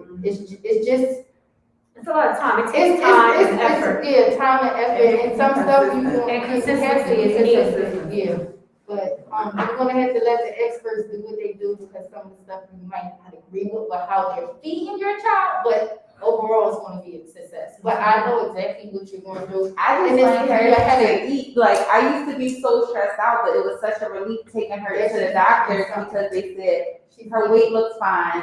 She's growing perfectly. Because I was thinking she was lacking on certain stuff because of how picky she was. But once the doctor said, she was like, Mom, just keep doing what you're doing. She's like, peanut butter and jelly is actually healthy. So if you can get her to eat it, you can do it. And then she breaks her food up. She doesn't eat it regularly. She breaks it up in a bunch of little pieces, and then she'll eat it. You would think she can read the way you pass her something, because she be looking like she reading the ingredients. She probably can. You found that information. Yeah, she probably can. Same that these 3 years before in January. Thank you. It's the same. I went to the. Got it. Oh, you want to switch? She probably, I'm telling you. And then she'll do it, or she'll examine it, or, she'll taste it, and then she'll pass it can't break the fourth thing I cut up any more smaller, baby. What you doing? And she'd be like, Oh, sometimes no. she'll even break the cheese curl up. And I'm Yeah. like, you wanna break that? How much smaller can you just eat it? They're so Can I just particular say, about how they just- eat. Just to digress, because they were broken me about it. Which I cool with them. But, you know, it's something that we also have to pay attention to, because there are a lot of, young guys and girls that are in the prison system, or in trouble. And a lot of it had to do with, you know, just them not understanding it, or,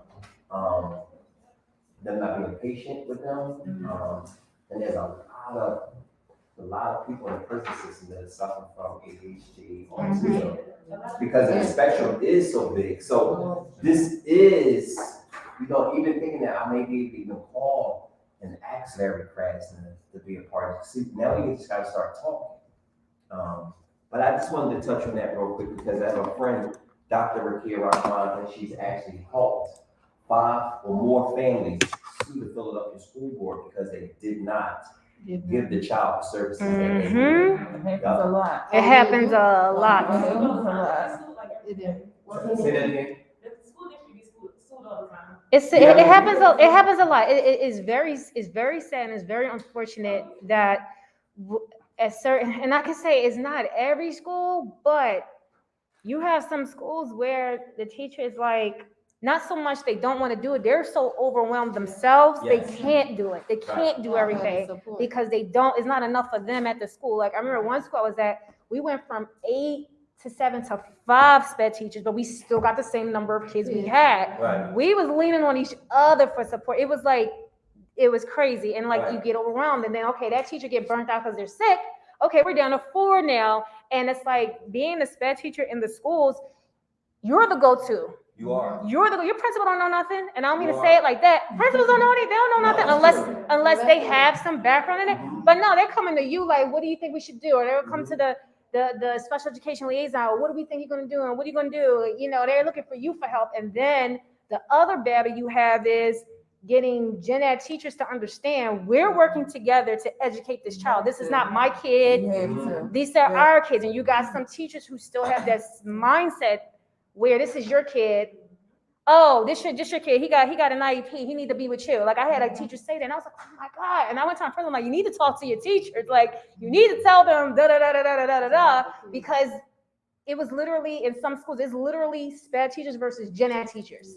It's when I tell you, and that's no lie. No, It's no lie. I've seen it. The disrespect sometimes, and then it's like if you don't speak up for yourself, it's like No, it can get ugly in some of these schools, and then it's like, okay, but we're not No. So supporting this kid. I would say I'm not an educator, right? My friends be like, no, Herman, you are educated, because I've done programs in school. We teach life skills in middle school, high school schools, and been all across the tri-state area, from friends schools to the private schools, senior adults, right? Public schools, charter schools, yes, the teachers aren't even equipped to teach students with IEPs, right? I've watched this happen at one school. I'm not gonna say the school, but I did see it at the school where the teachers had came from, what was the program? It was a Teach for America, right? They came from Teach for America, and they wasn't qualified to be educators. And I seen this little white girl cry because what she figured out, she went on YouTube and she got poetry videos.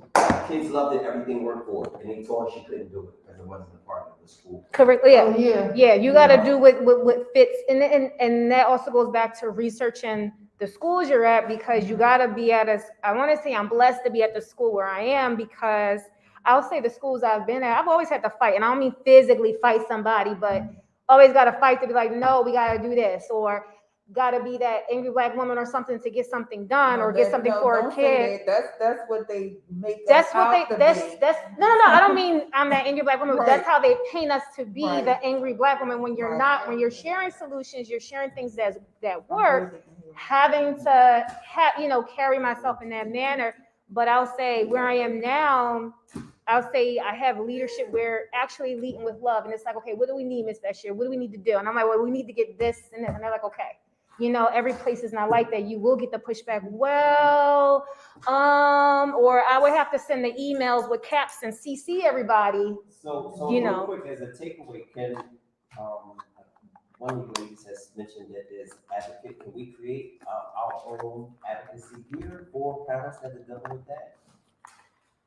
Ladies, y'all free? Let me see. These three, You can start, Makita. right?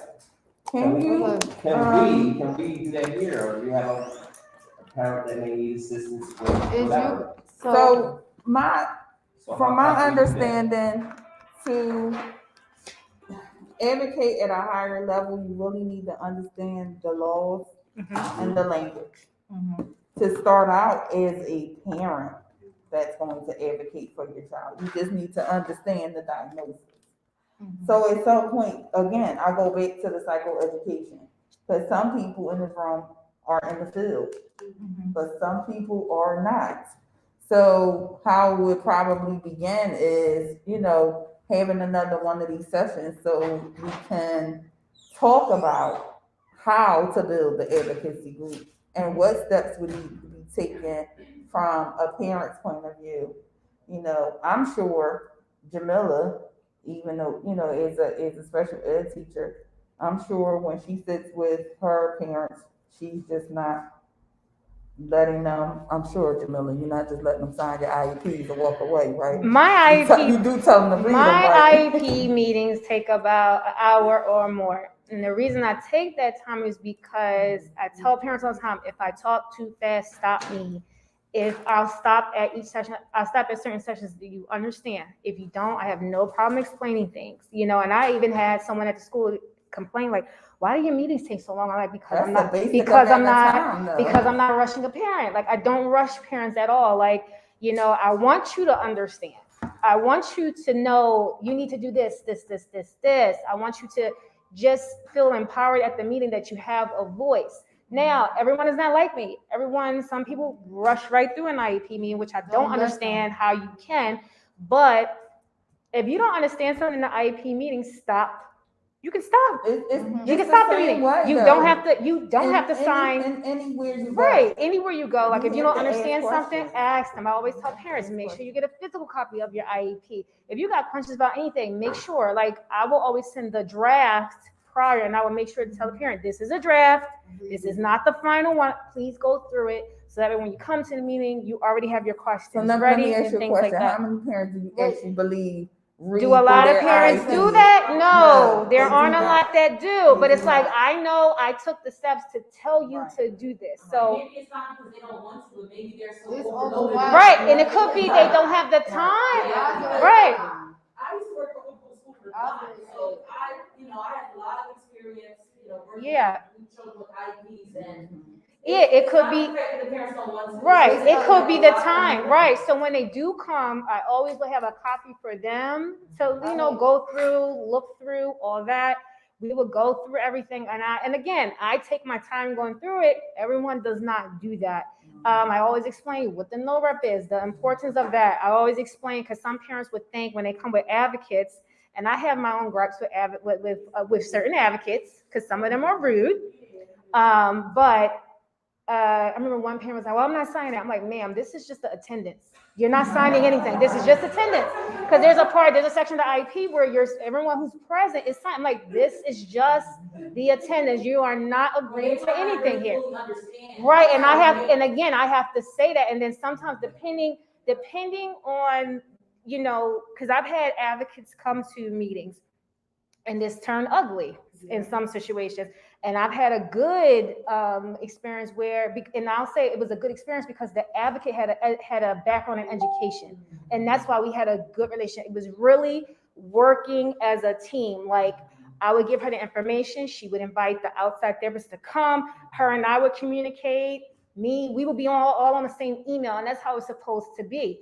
I've been in a situation with advocates where she's texting through the meeting. She's trying to come and tell me how to run my meeting. I'm telling her, miss, no, you're not. This is how I'm doing it. This is what I'm doing. And then, parents would be okay to do something. Then she pulled them to the side. Like, I don't think that's a good idea. I don't think they should, you know what I mean? It has turned into an ugly situation. Or you pop up at the school with all these people. And I'm like, who are all these people? I was unaware that they had any support outside the school. And it's like, we all need to be on the same page to support the kids. But that's, go ahead, Thomas. Can I say something? What I was going to say is parents, you should read the IEP, every last page. I understand that it's in lingo that you don't understand. Highlight those words that you don't understand.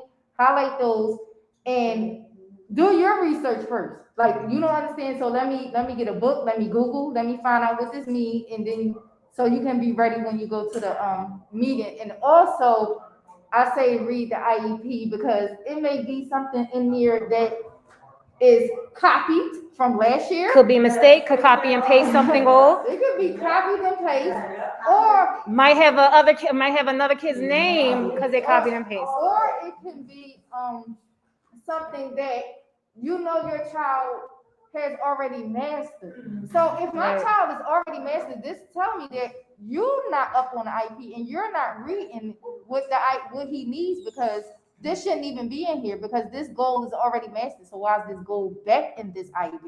Mhm. And you also, as a parent, you want to set goals for your child. Don't never have an IEP meeting and don't have not one thing to say. Like have something, even if it's, I just want him to learn how to tie his shoe. That's a goal. That's a goal. Put that in there. Don't always agree if you don't agree with what's going on, because you're the expert of your child, because you're the mother. Right. So you definitely have all these letters behind your name. The MOTHER, mother. It negotiates the letters that these people behind their name, like behavior health and MD and HD, all them other. You're the child's mother, so you have the ultimate, say so. Right. So that's why it's important for parents to. You definitely have to educate yourself, and you have to learn how to advocate. And I'm gonna integrate this one last thing. This is because my son Torhir did not get into school the year before that. Well, before COVID, he was supposed to start in September. He didn't get into school until November. Why? Because I was not allowing them to put him into any school. And another thing was, they didn't want to share the list. The school has a list of private schools that will pay. They didn't want to share. And I was like, why do I got to keep calling you and you keep dishing me 3 schools at a time? Give me the list. And he wouldn't give me the list. So I had to go over. No, I need this list so I can visit the schools myself. Right. So that's what I did. And it took a long time. And Torhir didn't get into school in November, but that's fine because he's at a school that has all the services he needs in-house. Nice. Can I just piggyback on it real quick? So they talked about the IEP process. I'm going to talk about how you could be an advocate when you are going in for your initial services as well. You, like what Tahira was saying, you have to ask questions to the doctor. Use your phone to your advantage when you're sitting in that room. So don't walk out real quick. I need to ask you this while your question is like the answer to your question from Google is loading. When you come when you're getting speech, like under 5 services, the early intervention. So what they have is progress reporting. When your progress reporting comes up, their speech, their OT, their PT person is going to provide their support, right? I mean their report, right? It'll be written, but you can ask them specifically. See, in my job, I work off of data. I want to know percentages. From where he started to where he is now, what was the progression rate? I'm big on percentages because you can't tell me, oh, well, when he started, he's doing really, really well now. What does that mean? What does that mean? I need to know what that means. So for me, being a behavior consultant, when my parents, every last one of them, because my master's in education. Now remember, I was a teacher first. And even though I didn't go in special ed, I knew a little bit about what the IEP process was supposed to entail. All of my parents asked me to come to their IEP. Every last one of them. I don't have to, but I do.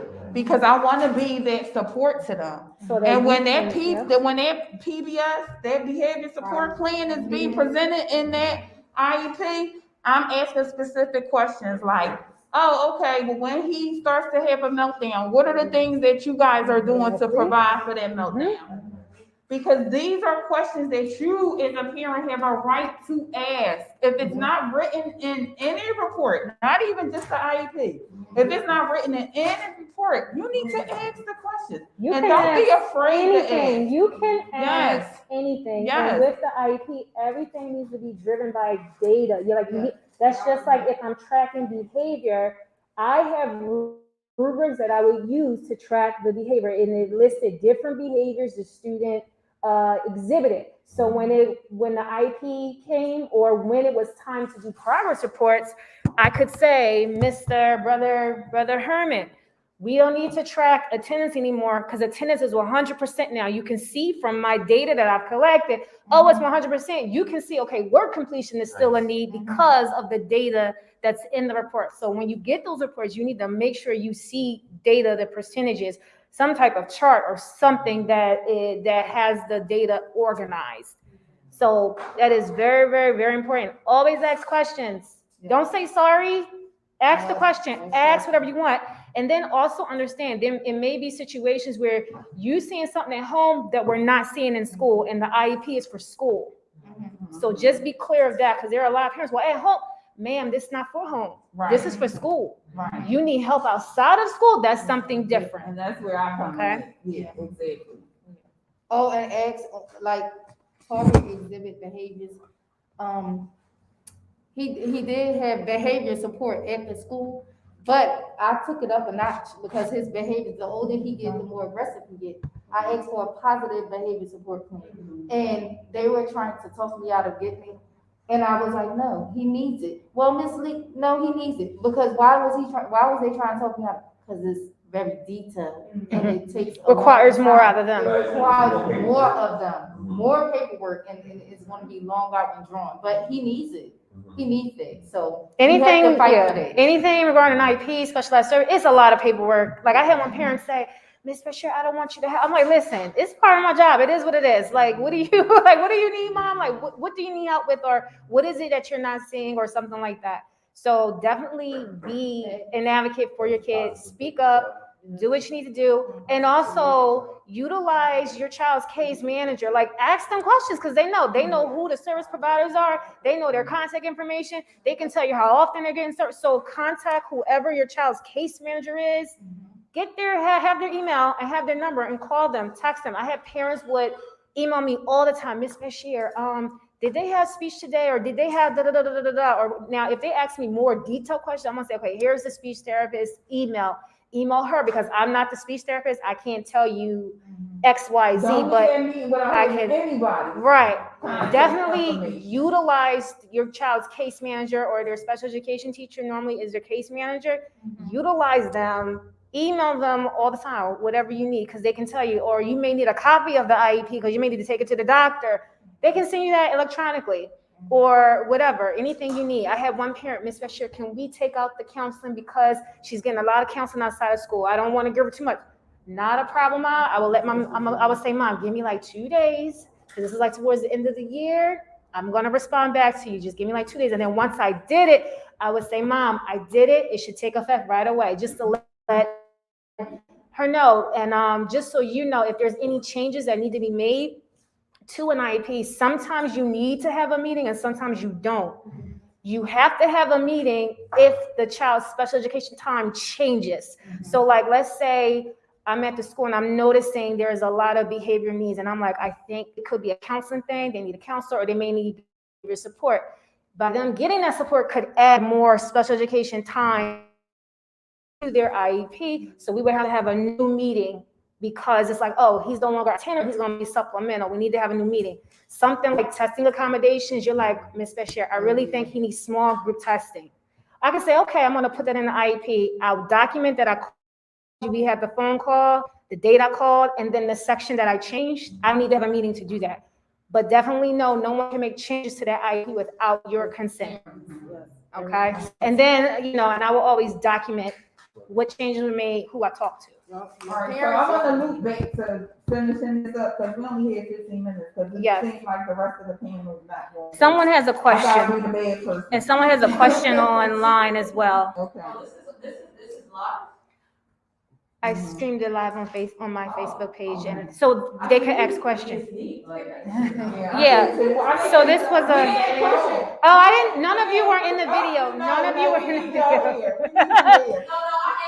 I'm being silly. Oh, It's really important to but have these in person. yeah, one of the questions was like, hold on. He said, what instructional strategies, modifications, accommodations could an imam or ustad incorporate into the khutbah or halakha or Arabic class to support someone with special needs? That's a good question. I had one off the stop screaming. Go ahead. Oh, Some of the cookbooks, some of the imams be screaming in the microphone all the time. Say that.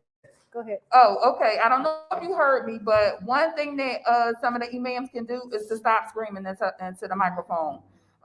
That's bothersome to people who don't have special needs. So that's just one thing. That could be a sensory overload. Definitely. Another thing is like stop hollering. Like she said, stop yelling, but stop hollering at the kid. Like you hollering at their kid is not gonna make them do better. You may need to chunk what you're presenting to the kid. So present it to the kid in sections with something to do versus giving them a whole bunch of text at one time or a whole big assignment at one time or this whole surah at one time. You may need to break it up into sections so it's easily digestible for the kid. Go ahead. That should be until, you know how you go upstairs or you looking for something in your house and you go in the room be like, what I came in here for? Because it's easy for a person to forget. So if you, like she was saying, chunk it and break it down into sections, it'll be better. Also do the first, second, third, last type thing. Like first we're going to do this, next we're going to do that, third, and then last. So it's a way of a chunk, but no, you're putting in order to what it is that you're actually going to do. I always tell people, whatever, can you just hand me that bag real quick? Behind you. Not this one. I always tell people to have like a schedule on how you're going to run your classroom. It doesn't matter if it is something that, thank you. It doesn't matter that if it's something like Quran class. I'm just giving like some examples on what this is my thing, and I try to have stuff for my clients all the time in here. So breaking up games. So when you learn for a little bit, play a game for 5 minutes. When you learn for a little bit, play a game for 2 minutes. That keeps kids. I don't have what I thought I had on me. That keeps kids on Engaged. Right. I have something called Talk About It. I have a lot of resources. That don't mean y'all need to contact me because it's going to take me forever to try to email everything. No, but what I'm going to do is offer everybody here today. No, he was saying he rarely see them using the Masjid, and I would say that imam or that Arab teacher has to be willing to do it. They have to be willing to make changes. So, like incorporating those games in the lesson, you know what I mean? If you want to put things on a Nearpod, because like as you're doing it, you can stop, have them answer a question, or involve movement into the lesson. I say the issue is just having those adults be flexible enough to teach a different way, because you're asking a grown person to change how they've been teaching for years to accommodate somebody else, and everybody's not open to that. They're like, listen, this is how I teach. You can take your kid somewhere else, you know. So then you do take, but it's to answer your question. That teacher has to be willing to make the changes to their presentation and to their teaching style. I need one question. Go ahead. Is it her name? I lost my thought. My question is actually really for you. My question is, you are part of the administration at the Masjid, right? So maybe my question is like, what type of certificate programs, are the imams or the instructors being offered, or is there like some recommendation that you guys could make? Because this will be more helpful.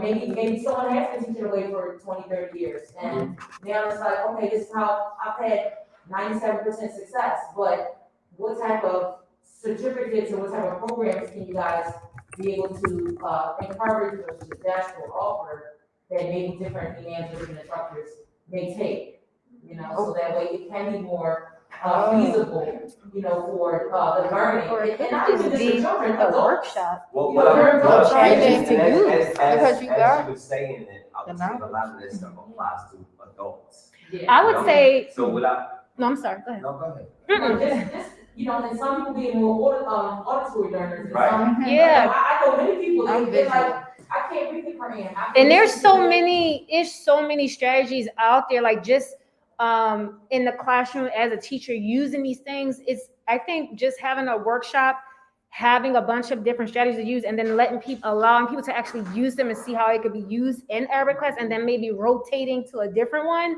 so they can see which ones they can actually use, because there's so much out there. There's so many, especially because of COVID and things were online. There's so many things that you can use. You just gotta be, one, do you want to know how to use this stuff? Do you want to actually use it? I And think that was that's the real- biggest thing. Real quick, my share, because she asked me.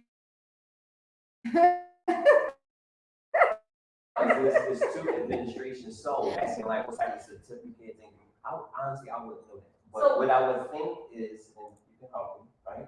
What I'm thinking is that this is how it all starts, right? So we take this conversation back to them, and what I would suggest to a Dr. Tall here, or to a Nordine, is that they get with their peers, right?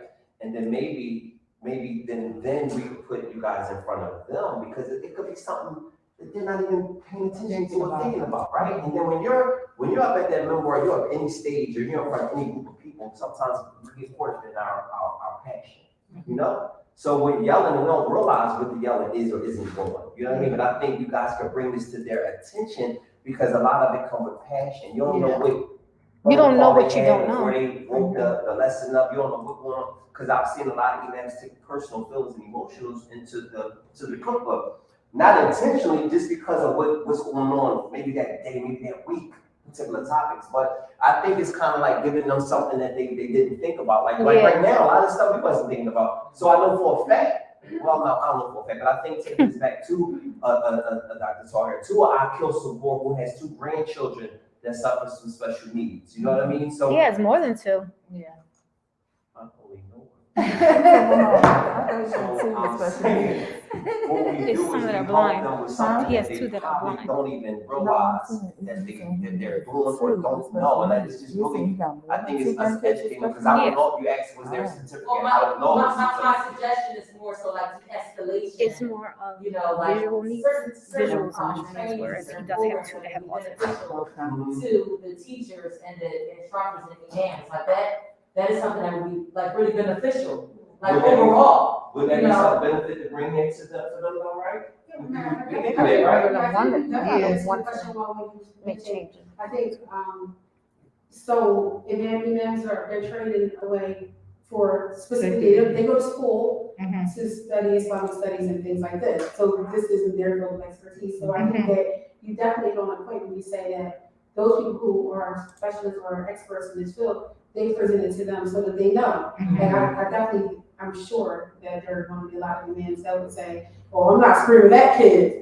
And we all differ because we're looking at them like, well, these Because are- there are even adults like, oh, can you lower your voice? More so be an enhancement And for that's how what they already have. And that's how So I- instead of them just having like, you know, education or a degree of fiqh or hadith or sirah, it could be added now. Now I have more, I took a 9-month certificate program or a 6-month certificate program dealing with other, you know, facets that affect the community. But not just that. They gotta be Not willing to just that, want to just do seeing it. what you just said, you know, learning that, knowing that.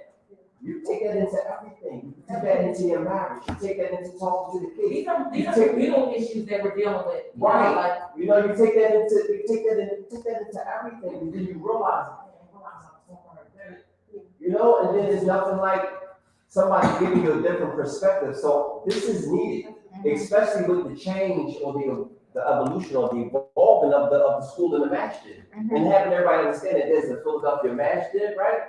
Which is always what's called the Philadelphia Masjid. it was. Always. You'll see when you go outside, you look at the top of the door. It says the Philadelphia Masjid, and then it says Sister Claire Muhammad School. See, I always just call it Sister. Yeah. We over here. Yo, So I never call it Philadelphia Mansion unless I'm directing somebody. Not all of us. But again, this is with the changing and evolving, the bringing separation, also educating the imams and the administration, everybody. How to make somebody, right? No, I just have to go, we won't hear it, because the door is shut. Okay. If I can. Yes, you can. Answer our question and extend the invitation this way. Thanks. So, so we've been operating an after-school program here, for the past 6 weeks. We completed our 6 weeks on this past Thursday. The third week of the program, myself and a few other administrators, we sat in the meeting and we said, we have children that are definitely on the spectrum. I don't know if it's a proper term to use or not, but. No, you're fine. Some people get offended, some people don't. Okay.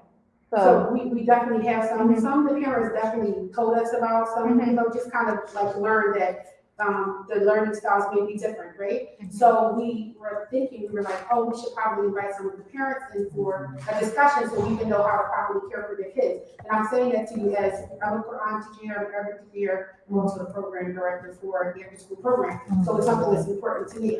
We had this conversation. This was definitely a conversation. 4 days later, Dr. Flyer sent me this flyer, like, this was happening. I'm like, oh, well, that addresses we didn't invite the parents in because we're like, all right, we still would like to have parents and professionals come in and talk to us about how to better do that. The after-school program. Right, so that's definitely something we care for 53 children here Monday through Thursday. Obviously, And then we're getting ready to do a weekend school, right? right, and then we'll have weekend school. So specifically, we are obviously going to have a classroom that's diverse enough that's going to include children who are on the spectrum. So it is important to us just to kind of like, he's dead. Like, it's not a conversation that's being swept under the rug, for sure. It's something we address before we do, we're like, we need to have this conversation. So, I mean, that's kind of like answering your question here and extending the invitation this way, because it's something that we definitely would like to see. I would say, you said 53 kids, you would definitely probably have to break it, like the kids up to make it. Oh, we don't have 53 kids in one class. We care for 53 in the program. I get, yeah, like I would definitely say ask the parent, they don't have to, but if they want their child to excel, ask them for a copy of the IEP. You can also The question I actually have for you here, how important is it for us inside the after school program to engage with the parents about or being informed about what is written on the child's IEP? We ask, of course, if the child has special needs of any kind. So sometimes we get really generic. Because some answers. parents will lie. Some answers, sometimes we don't know, but we won't know unless you tell us, and then we're here, we're dealing with children, teaching complex things like language acquisition, foreign language, memorizing the Quran, so these are things that definitely we feel like we would need to take some information about how to approach that as educators and then as administrators here, so. I feel like you would definitely, for me, I would say ask for a copy. I would like to continue the conversation. Yes. Yeah, I'm actually looking forward, and I'm looking forward to like the next dialogue. Do you guys have, I'm sorry, you got a question? I was getting ready to say that and ask them, Yeah, I would say like definitely I was getting ready to reach say that. out. Because they could assist you. No, it's very helpful if you do have that information. They can be. It helps a lot. That's the name of the combo, because with the door shut, you literally can't hear anything. Oh, okay. Yeah, they, I don't know what that is. if the child is missing, that's your damn. This is very good, y'all. I'm really enjoying this. I don't know if all of you guys. So we gonna have to Do another one. to be continued. So we're getting ready to make salad. We're definitely thinking of training for emails and matches staff. Excellent, yes. Great suggestions. And I brought her this bucket I found on Amazon. It's colors, but it's beers. And it's color cut. We are beers, matching the colors. So like put some stuff inside the tablet that I could use that could be helpful for her. But I did just with these, but So we are looking forward to doing some more events like this at the Masjid. So I'm definitely taking your suggestions, so that way we can do more events like this at the Masjid. So training for imams and Masjid staff who work with children, training on children with special needs. So yes, I'm definitely taking adding these to our list. So we're gonna stop to make salat and then we're gonna come back on, okay? But it was like, yes,